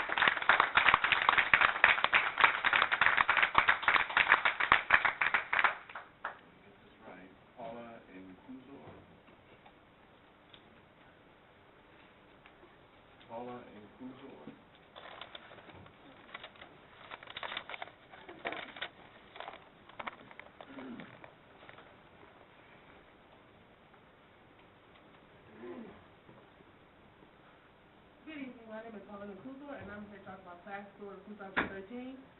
Class Board of 2013 is a group for sophomores of Lathrop, and we basically raise money for our, for basically everything we're doing in Lathrop, and so far we don't have any money.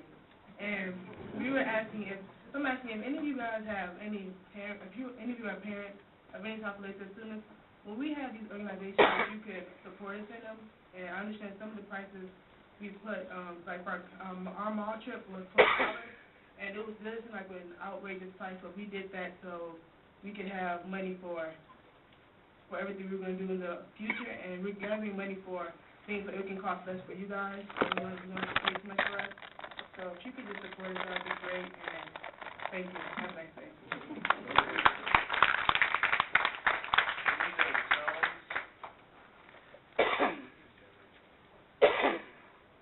My name is Shanita Jones. I live at 18151 Goldwyn. Thank you for the time, space.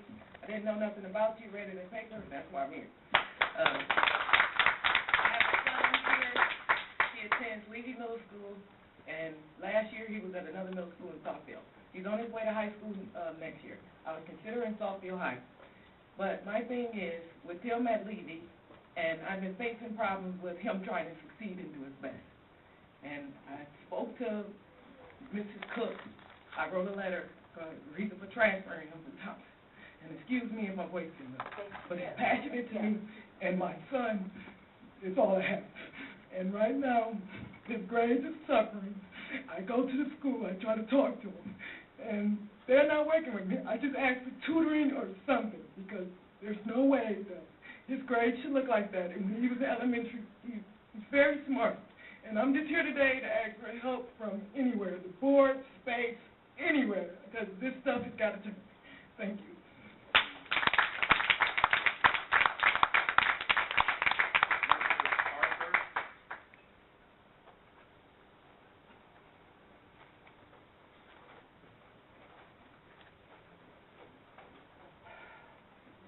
Good evening. My name is Nicholas Parker.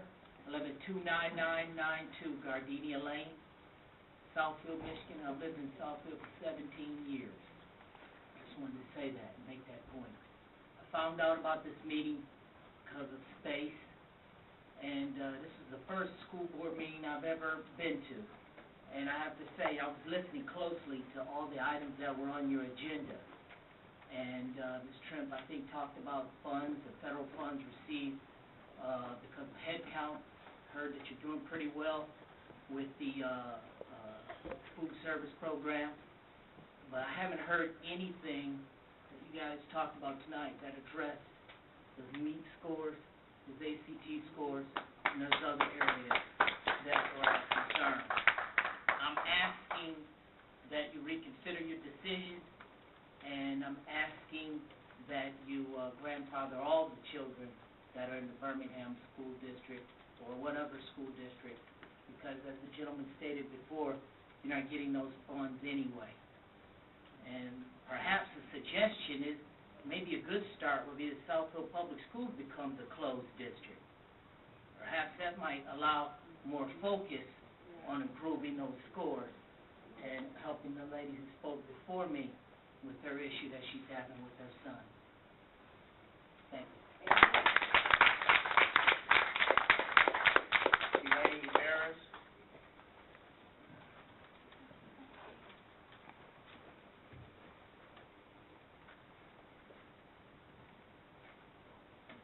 Good evening. Elaine Harris, 27590 Bradford Lane.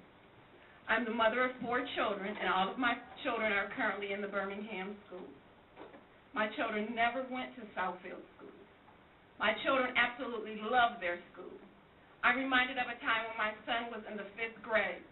He got up, made his breakfast, got dressed, and it was a Saturday. And I went downstairs and I said, "What are you doing?" He said, "Mom, we have to collaborate with our group today." He was so excited just to go to school. He loves his school. All of my children love their school.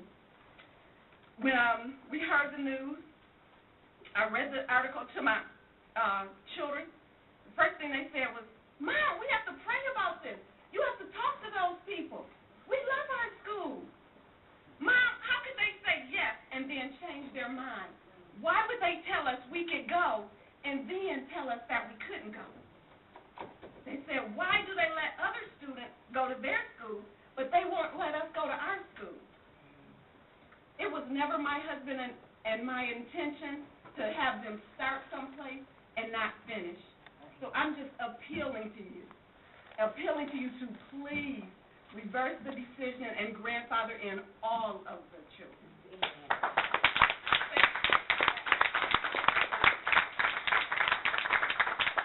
Kendall Lott Tucker.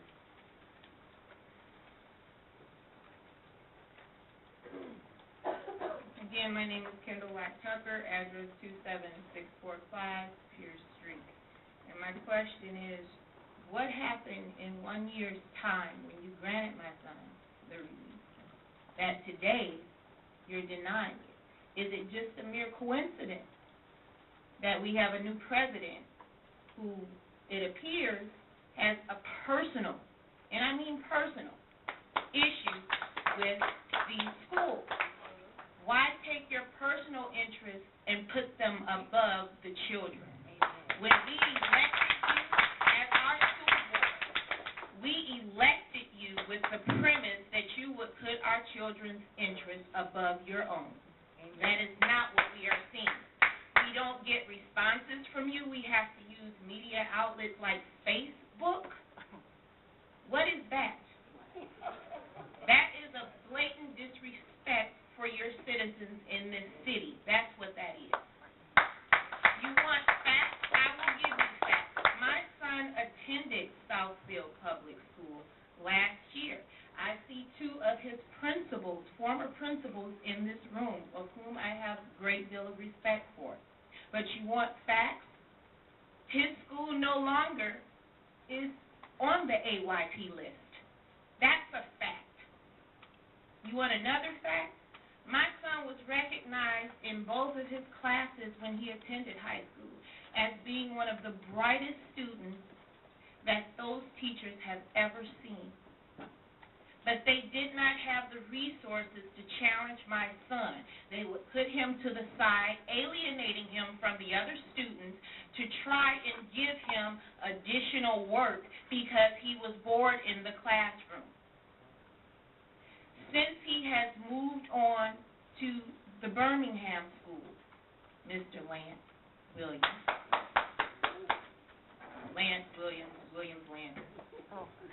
Since he has been at that school, his teacher has identified his strengths, has catered to those strengths, emails my husband and I on a weekly, monthly basis to give us the progress of our son, and he agrees that my son needs to be challenged, and they have the resources to challenge my bright son. I am here appealing to this district board. Put the interests of the children above your own. It is not about funding. You are not missing funding that you never received. Put these children's interests above your own and grandfather these children in. These children have a right to an excellent education. They have a right to socialize. Put their interests above your own.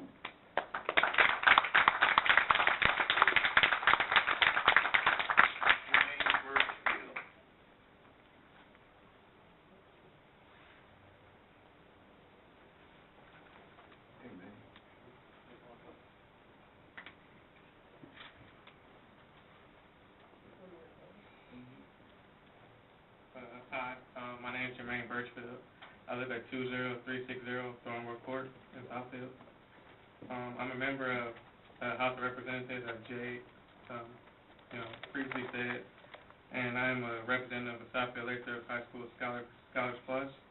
Scholars Plus is an academic organization that encourages students to be active in community service and extracurricular activities, as well as maintaining academic excellence to produce well-rounded students. Last year, Scholars Plus proudly provided one of our senior members with a $500 scholarship to the university of their choice. This year, Scholars Plus aims to give away a $1,000 scholarship to this year's senior member. just some of the positive things going on at Southfield Lathrop. Thanks.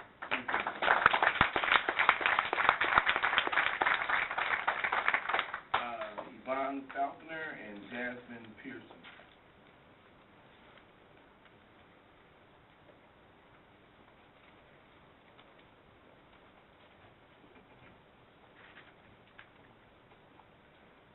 Hello, I'm Yvonne Faulkner. And I'm Jasmine Pearson. And we're here from the Southfield Lathrop House of Representatives to represent Southfield Lathrop's Green Team, a club that promotes environmental awareness and protection. In our school, the Green Team is the driving force behind the eco-friendly movement. Our club recycles paper along with bottles and cans for the entire school and is currently working to turn SL into a certified green school. We have recently started TerraCycling as well, which means we are recycling various trash items such as chip bags and writing utensils. By collecting these items and sending them into the TerraCycle company, we are not only able to eliminate trash from our planet, but to also earn money from our school. Our big project this year is building a butterfly garden that's going to be located between C and D Hall by the teachers' parking. Before winter hits, we pulled out all the overgrown weeds, and we plan to put in native Michigan plants and stuff that butterflies would like to eat. So this is some of the things that we did, the before and after, and we are currently working on getting grants to buy those plants and everything. We are also planning on working on getting our big birthday celebration, which is open to everybody in the community. We will have people to tell you how to recycle green products for the kids to make and just crafts and stuff. So it will be a very, very fun time, and we hope to see you all in April. Thank you.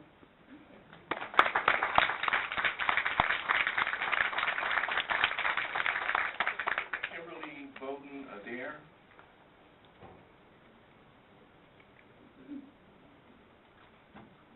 Hi, I'm Kim Bowden Adair.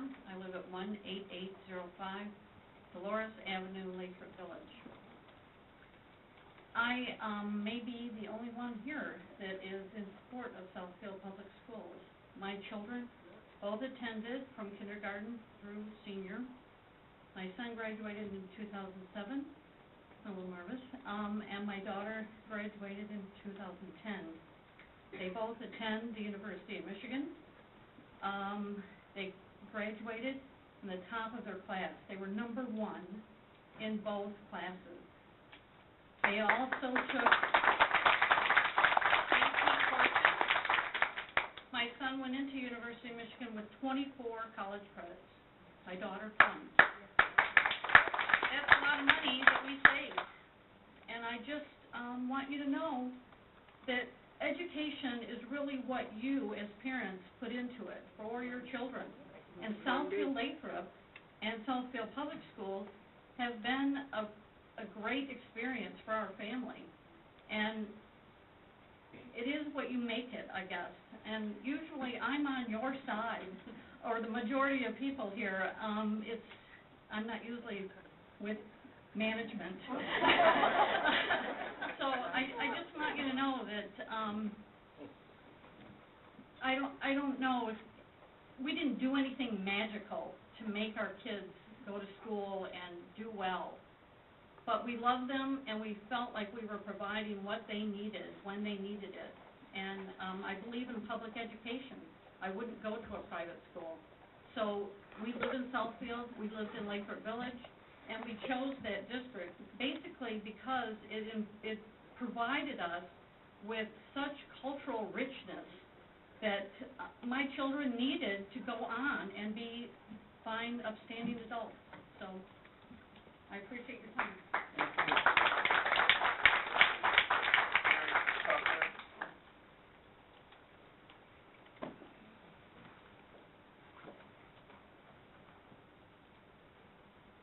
Good evening. My name is Eric Tucker. I live at 27645 Pierce here in Southfield. And you've heard a lot of the comments this evening, and I'd like to echo a lot of those comments made by the representatives of SPACE. My wife and I are relatively new to the city of Southfield. We've been living here since 2004. One of the reasons why we moved here, we spent months on end researching schools for our son to go to because we recognized he had a talent.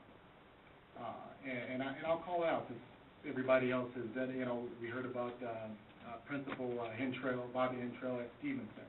I enrolled him there, and she had left. His former principal, Miss Vicki Perry there, who we really enjoyed, really liked, and he had several good teachers, both in kindergarten and first grade, great teachers. Thing is, in second grade it was a little different. We started noticing his interest changing, his focus changing, and we determined that it was his environment. You know, and all of us know that our children, we love them dearly, and that their potential can be fully unlocked if you have a controlled environment. One of the things that I noticed about Southfield is that we have a lot of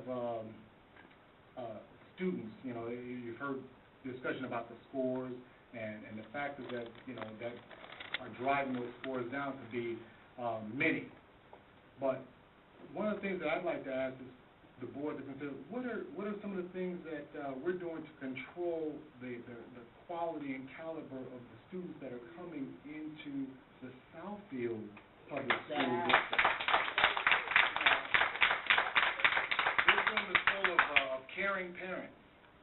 And I'd like to believe that these parents would, whether it was in Southfield, Birmingham, Berkeley, or wherever, will be doing their parental component to support these kids. But let's be honest. Your peer group and who you're around for the majority of the day, they have an influence on these kids. It has a great influence and impact on these kids. My son now is attending school in the Birmingham School District, and it was a bit of a change for him. But we noticed the challenges that he faced, and he's in third grade learning geometry. I'm an engineer, so I like involving him in this. And this is not a knock on Southfield because the MacArthur K-8, they did an excellent job at the Future Cities program, so I want to, you know, give a shout out to them. But I also want to ask this board to please consider, for those parents that are already in other districts, that you please consider grandfathering them as well. Thank you.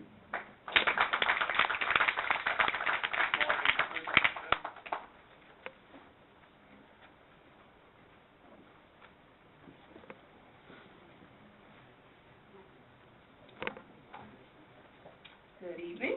I'm Lori Christensen. I live at 28083 Aberdeen. I'm here today as a concerned parent, a former student of Southfield Public Schools, and a taxpayer. I'm also here to make the board aware that the decision to contract the before and after care services to the Discover Champions company for the Southfield Public Schools was a huge mistake. Prior to the board contracting Discover Champions, I have grown accustomed to having service rooted in excellence to include great communication, administrative efficiency, child nurturing based on familiarity with the children, staff, stability, and longevity for the last 6 years at Vandenberg World Cultures Academy. When information was communicated to the parents that an outside company would be overseeing our children, I didn't like the idea at first. However, I quickly made a decision to embrace the change and move on. My posture was to be open-minded and give Champions a try with the understanding that the district had to make some tough decisions based on the existing economic climate. Unfortunately, as I began to interact with Champions, the experience has become one debacle after another. Since the school year has started, most of the original staff that started with the children have left the company. Turnover has been extremely high. In turn, this has caused a level of anxiety with some of the children. My involvement with Champions has also been extremely very bureaucratic. When you call people, you don't talk to anyone locally. If you call the customer help desk, it's another state. The management escalation contact information, there are several numbers. If you need to contact someone, the numbers are disconnected. The employees, the new employees, are not properly trained. I've had several mistakes on my account. I've had several calls to the customer service. The area manager, I've called her several times. She's taken, at the minimum, 2 weeks to return my call. And the only reason she would contact me back is if I called customer service.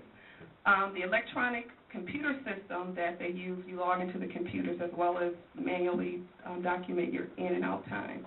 It's most of the time, it's always down, the system's down, or it's inoperable. The billing system is very intangible and not impersonal. I've had inaccurate fees and so on and so on. The list goes on and on. However, in closing, what I wanted to say is that the board needs to sincerely revisit who is overseeing our children. I heard Mr. Silver earlier mention that there are some, contract revenue sharing with Champions. I think you all need to reconsider that. I think you need to really, it's easy for someone to come and sell a product and sell all of the bells and whistles. I'm sure they have very elaborate salespeople, but I guess the devil is in the details. Thank you. Rudy Merriweather.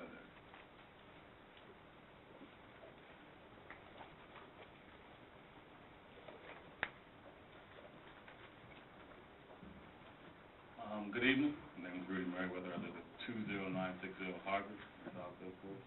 And first, I'd just like to say, I didn't come here for what the majority of people came here for, but after listening to them, I hope you guys do decide to, grandfather those kids in. That's horrible. So, Thank you. First of all, you definitely need to look and see why these people don't want to attend Southfield. I went to Southfield.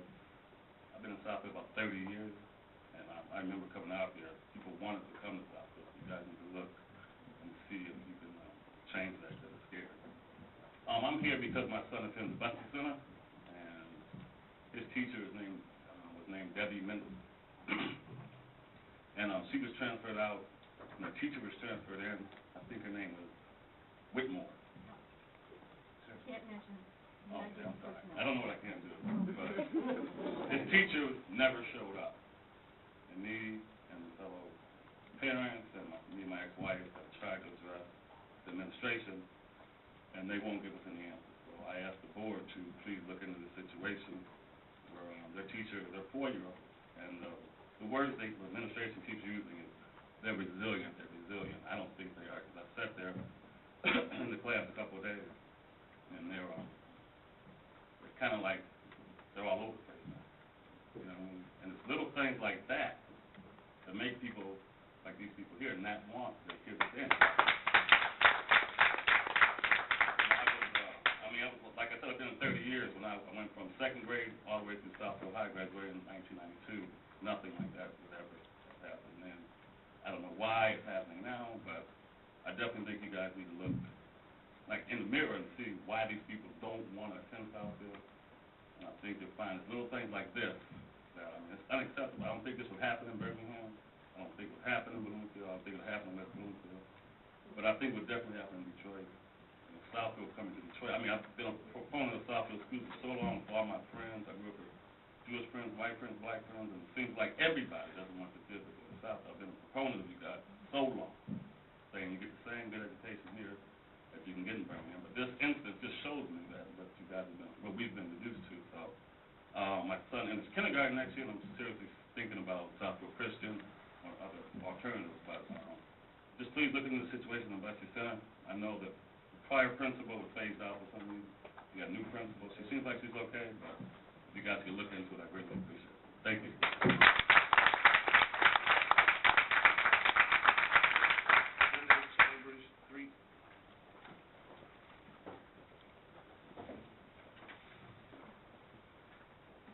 Hi, good evening. My name is Brenda Chambers Freed. I live at 22715 Kenwood Drive in Southfield, and I seem to be the only person in Kim's corner. I'd like to thank Southfield Public Schools for educating my child. You can get a good education through Southfield Public Schools. you can get a great education through Southfield Public Schools. My daughter is a prime example of that. She graduated from Southfield High School in 2007. She applied and got accepted to Brown University, Northwestern University, Michigan State University, University of Michigan, Georgetown University. She had an ACT score of 29. She took all her AP classes. She did get waitlisted to one college, and I was sort of glad she got waitlisted because I didn't want them to say yes. Columbia University in New York City. I did not want to tell her, yes, she could go to New York City college at the age of 18. She decided she's going to Georgetown. In May, she will be graduating from Georgetown University with a degree in history. Not my idea. My major was accounting when I was in college. So, Southfield High School, Southfield Public Schools, her middle school, her elementary school, her teachers, principals, everybody prepared her well. She is a prime example of how great a school system Southfield Public School is. She went to elementary and middle school with Kim's son, and as Kim said, he's graduated from the University of Michigan.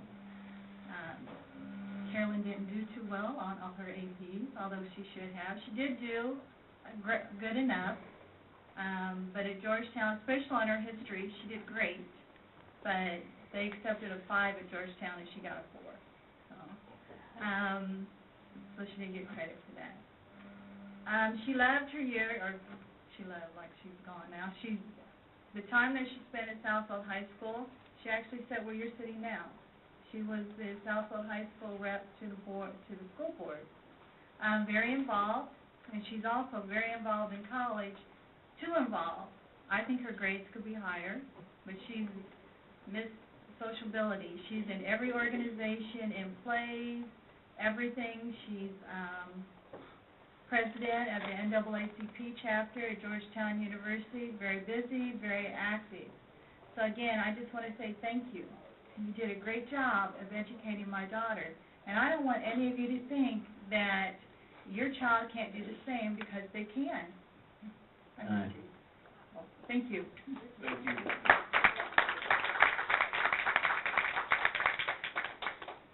Janice Reed Lewis.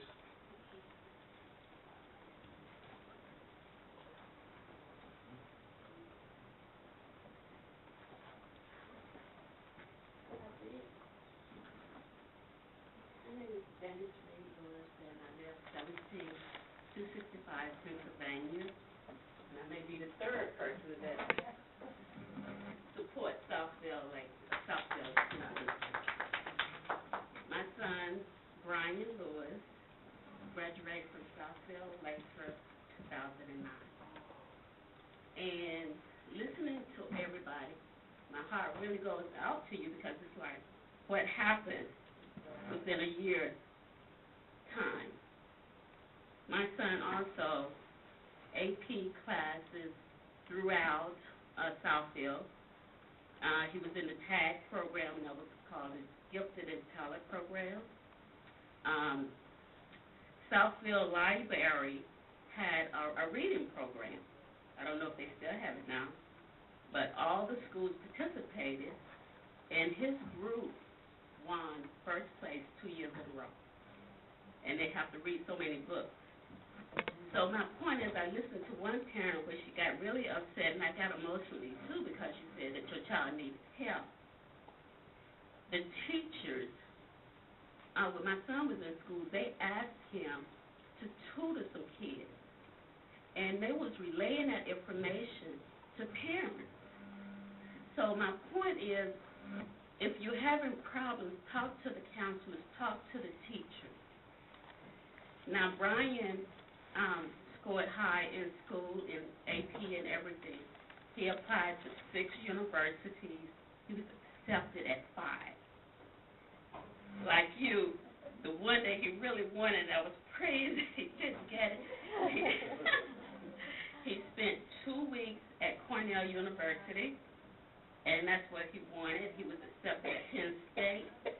He was accepted at the University of Illinois, the University of Wisconsin, U of M, and Carnegie Mellon. And he is at Carnegie Mellon, and he went there because of a double major. He's studying environmental engineering and public policy. He's already gone for an internship, so this summer he's going to be working for Procter & Gamble.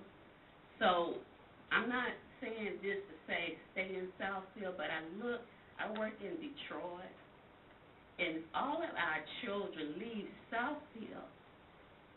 Our school's going to be deserted just like in Detroit, and they're trying to revamp that.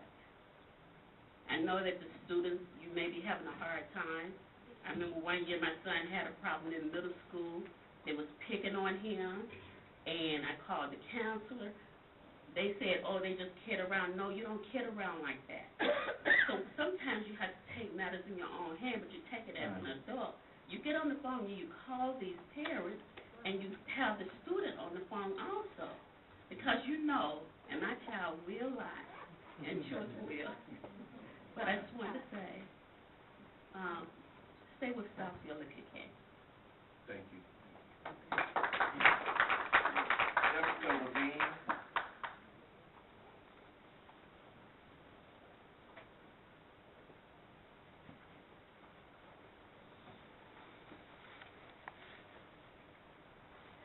Hi, my name is Jessica Levine. I live at 28279 Aberdeen in Southfield. I am a junior at Southfield Lathrop High School. As Jade Ruthers had previously said, I am here as a House of Representatives member to talk about a new organization called Embrace the Difference. At the end of my sophomore year, I attended a anti-racism seminar at Oakland University and an anti-defamation league meeting at my school. Me and my vice president, Misha Mallet, have created an organization called Embrace the Difference. It's a cultural and social diversity group, and our goal is to break the barriers that separate the student body at Lathrop and bring us closer together. This Friday, February 11th, at Southfield Lathrop, we are having a cultural dinner dance where we will be completing our third and final project for the Anti-Defamation League to make Southfield Lathrop a no place for hate. We also plan on doing student exchanges. We're getting t-shirts made. This is just one of the many organizations at Lathrop that students are able to participate in, and it's just one of the positive things at Lathrop.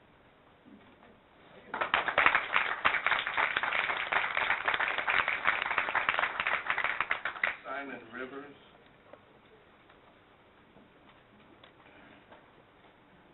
Yeah, these are the last two comments.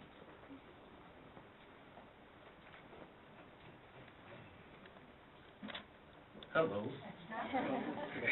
Hi, I'm Simon Rivers. I live at 17321 Avila, and I'm a senior at Southfield Lathrop.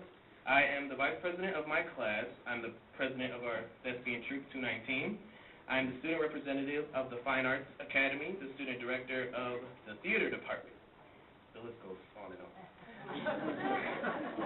I love Southfield Public Schools, like, with all my heart. I've attended since kindergarten, and I actually hope one day to return to teach at Southfield Lathrop Drama. So, yeah. I have a younger sister who started off in SPS like I did, but right now she's currently in 8th grade. Everybody is different. Every student is different.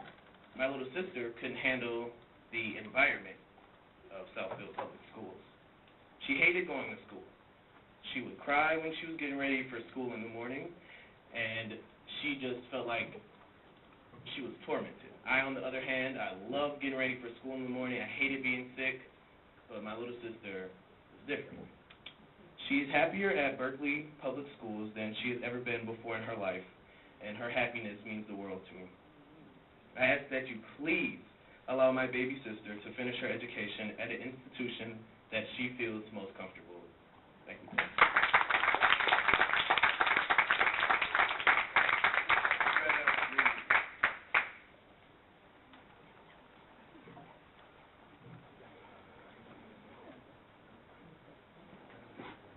My name is Greta Reed. I live at 27810 Berkshire Drive in Southfield. I was interested to hear of all the new things that are going on at SL, and happy to hear about the Green Club, because I know my youngest would have been really happy about that one. I don't know if those girls are still here yet or not, but that's a great thing to hear about that. Real quick here, just to add to some of these other ladies who have spoken, I had two girls who graduated from Southfield High School.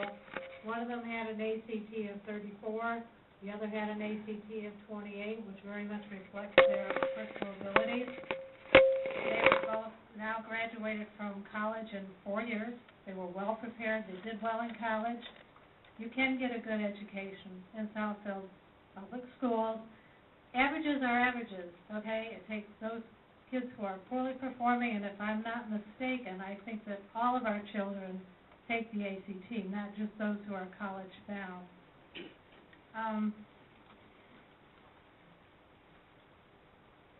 But my real reason for coming tonight, actually, was I wanted to thank the administration representatives and the board representatives who came to Founders Day last Tuesday on Blizzard Day.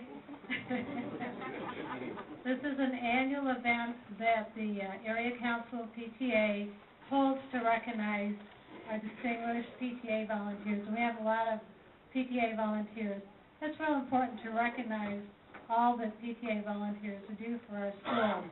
And it's very helpful, it's very nice when our administration and school board comes out and recognizes the work that volunteers do. So, thank you, everybody.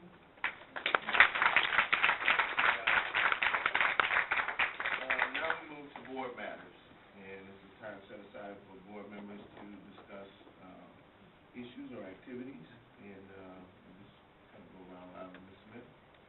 Thank you, President Buchanan. As a graduate of Southfield Public Schools, pre-K through 12, I can't help but to support and champion my school district, period. I feel very confident that the education that you can get here at Southfield Public Schools is comparable to any school district coast to coast. I feel that in my household, my grandmother set the standard for education. It was one thing that I won't mention here as a board member, and then it was education next. That's just how it was. Reading, fundamental in my home. I think that as city residents and as parents or siblings, aunts and uncles and things of that nature, we need to take back the reading to our children concept. We need to empower our children to go forward and be able to accomplish things in this life. I wanted to also mention the PTA Founders event last week was a great success in my opinion, and it was very nice to be there to see so much attention given to volunteers, both parents and other school people, as well as teachers, that just kind of go beyond and above what we're requiring. I think Southfield Public Schools, as I shift to Ms. Robinson, has excellent educators who really care about the work that they do. Sometimes students from time to time do fall through the cracks, and we hate to see that happen, but as a community, that's where we can get involved and get stepped in. Ms. Jones, right, I'd like to speak with you after the meeting, if that would be all right.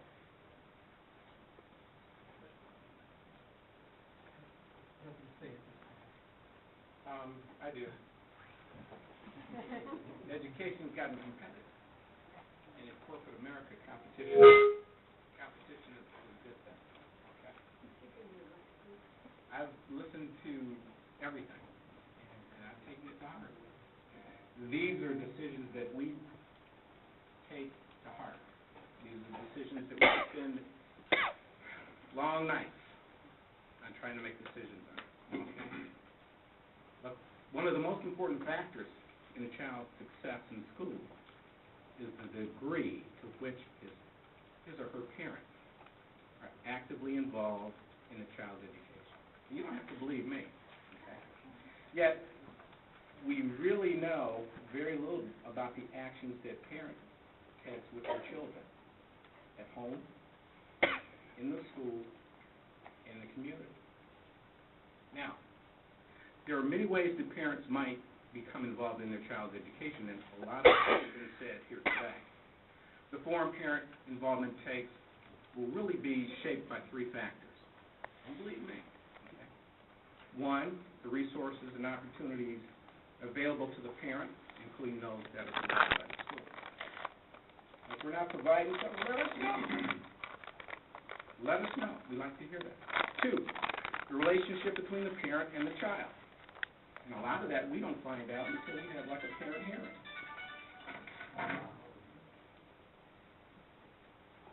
That's when we really find out. Three, the interest of parents in the education of their child. Okay? That's been the key factor for us here at Southfield Public Schools. Okay?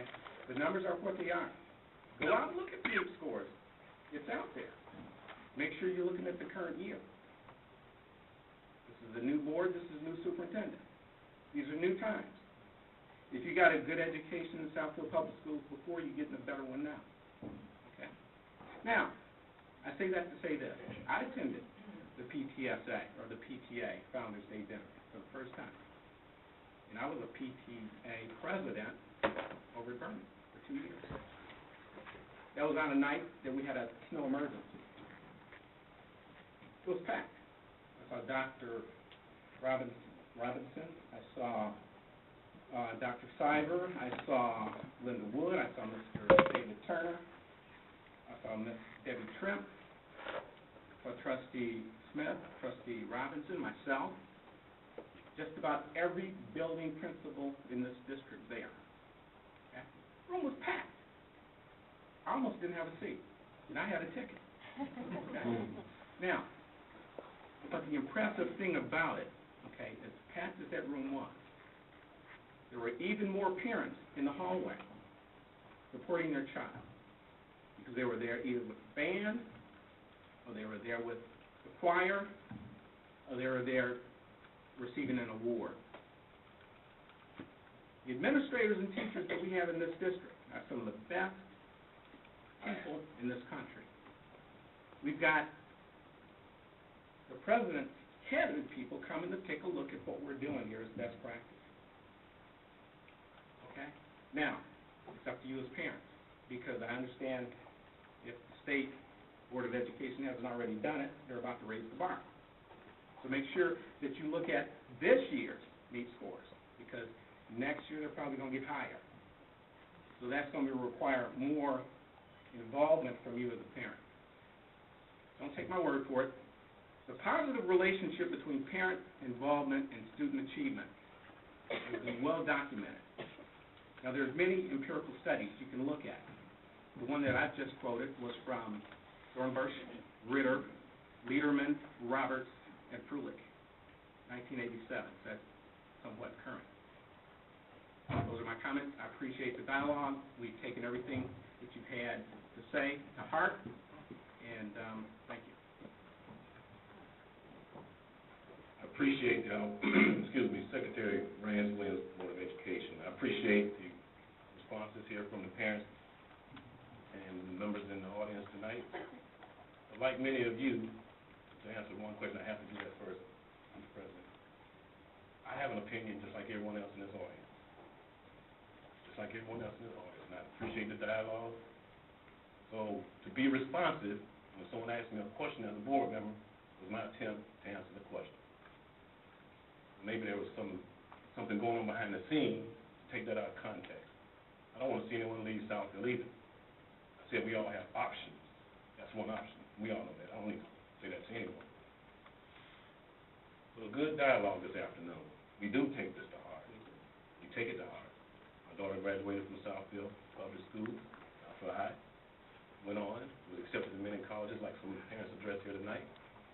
Went on to college and graduated. Now she's working for TCF Bank. My son just graduated from Southfield Lathrop with Janice and Lady Robinson's son last year. He's at Western Michigan, school here in Michigan. I support the public school system. I'm a public school person as well. I've served over 30 years in the military and retired, so I've served my country I've served this state, and now I'm serving this city, in this district. So I take it to heart. I don't take it as a personal attack because you're entitled to your opinion. That's all I'll say on that. The real thing that I want to address tonight is, we all know what month this is. I hope we all understand this is February and the meaning behind what that means for us as a people. In the century since African Americans first arrived on these shores, they have known the bitterness of slavery and oppression, the hope of progress, and the triumph of the American dream. African American history is an essential thread of the American narrative that traces our nation's enduring struggle to perfect itself. Each February, we recognize African American history, or whatever term you want to use, Black history, on and on, as a moment to reflect upon how far we have come as a nation and what challenges remain. Nearly 100 years after the Civil War, African Americans still face daunting challenges and indignities. Widespread racial prejudice inhibited their opportunities, and institutional discrimination such as black codes and Jim Crow laws denied them full citizen rights. Despite these seemingly impossible barriers, pioneering African Americans blazed trails for themselves and their children, as we all are attempting to do here in this district. They became skilled workers and professionals, like many of us in the audience. They purchased land, bought homes, and a new generation of black entrepreneurs founded banks, educational institutions, newspapers, hospitals, and businesses of all kinds. I hope many of you remember the Renaissance period. Very productive for us during that time. This month, we recognize the courage internationally of so many hard-working Americans, but more specifically, African Americans, whose legacies are woven into the fabric of our nation. We are heirs to their extraordinary progress. Racial prejudice is no longer the steepest barrier to opportunities for most African Americans. Yet substantial obstacles remain in the remnants of past discrimination, such as structural inequalities and disparities in education and health care through various cycles of poverty, still pose enormous hurdles for the black community across America. Overcoming today's challenge will require the same dedication and a sense of urgency that enabled past generations of African Americans to rise above the injustice of time. The Obama administration is laying a new foundation for the long-term economic growth that helps more than just the privileged few. The Obama administration is working hard to give small businesses much-needed more credit / tax breaks for companies that ship jobs overseas. I work for GM, so I'm quite aware of that, and as in purchasing, we used to do that. We're taking a relook at that. And we give those same breaks to companies that create jobs here at home. The Obama administration is also reinvesting in our schools and making college more affordable, because a world-class education in this global environment is our country's best roadmap, as President Obama said, to prosperity. These initiatives will expand opportunities for African Americans and for all Americans. For parents, my peer just eloquently stated, and community leaders must also be partners in this effort. We must continue to push our children to reach the full measure of their potential, just as the innovators who succeeded in previous generations pushed their children to achieve greater. I call upon public officials, educators, librarians, business leaders, and all the people of this district to observe this month in this nation with appropriate programs, ceremonies, and activities. Let us add our own chapter, full of progress and ambition, so that our children will know that we too did our part to erase an unjust past and bring a brighter future. Thank you. I've served on this board for 6.5 years. We've had a turnover, and we've had good times, and we've had bad times, and we've had disagreements, and we've had agreements. And together, we run this district the best way we know how, and we serve without pay. So I thank you for your civility this evening. It was a very civil meeting, and you expressed your opinions, and I thank you for them. I listened to each and every one. But You have to respect the judgment that we make sometimes. We have more than 8,000 students in this district, and we have to serve them all. And in spite of the difficulty, the financial difficulties that we find ourselves in, we have cut $50 million in the last, 5 years? Yeah. Since Dr. Cook Robinson came on board. And we have not gone into debt, we have not borrowed any money, but our backs are against the wall right now. As you heard me speak earlier, we had a meeting from Head Start Policy Council with our state representative, who represents all of us and is a former school board member, and we discussed very seriously the financial difficulties facing the community. And you know, in spite of the amount of money that we have cut and the difficulties that we have faced, and that some people are dissatisfied with our district, we still have parents coming to tell us how wonderful we are. And we picked up, 108 students this year, which is a feat that you will not find in any district around us. And we did it because we have improved our schools so much in the last 6.5 years that people are taking another look at us and coming back to Southfield. And that's what you have to do. You have to make a district that is so good that parents want to bring their children here, that teachers want to teach here, because satisfaction on the job is even more important than money. I have 29 years in the classroom, and I know wherever I speak, it is satisfaction on the job that counts first, and the money is second with any teacher who is worth his or her salt. So I thank you for coming. I want you to consider, if you have any serious questions, if you have doubts, then you should be speaking to our Assistant Superintendent of Instruction or to our Superintendent. I'm sorry that we couldn't answer your questions this evening, but that is our policy. It's just, we have to consider, we have to deliberate. So thank you again for coming. Thank you. Recently I was appointed to fill a vacancy on the Michigan Association of School Boards Board of Directors.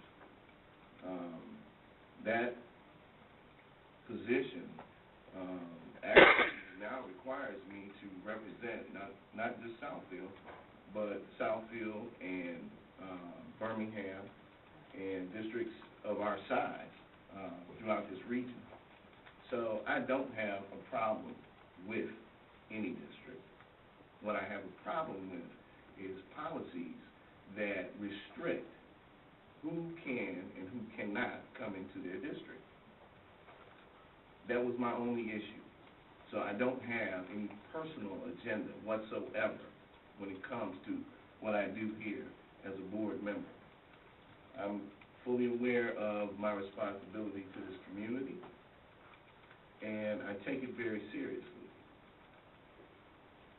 I was first appointed to this board in 2004 and have run twice to retain my seat.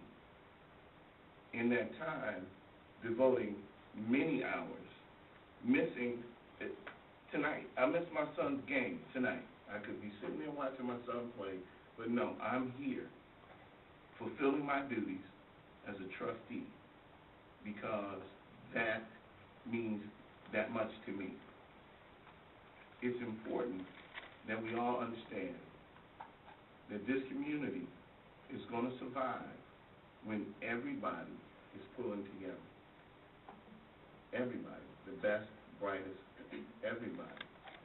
We're going to be successful because of the input, not just from this board, or from the administration, or from the teachers, but from the parents as well, and the community.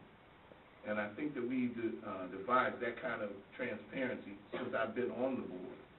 When we went back and revisited our strategic plan and our mission statement, we called the community in. They helped to make that decision. It wasn't a decision just by the board. When we looked at what schools we were going to close, okay, because of falling enrollment, we involved the community. So what we had was the best and brightest of this community coming together to make the best decision for us in order to survive. And I still want that to happen. We need that to happen if we're going to make it as a community.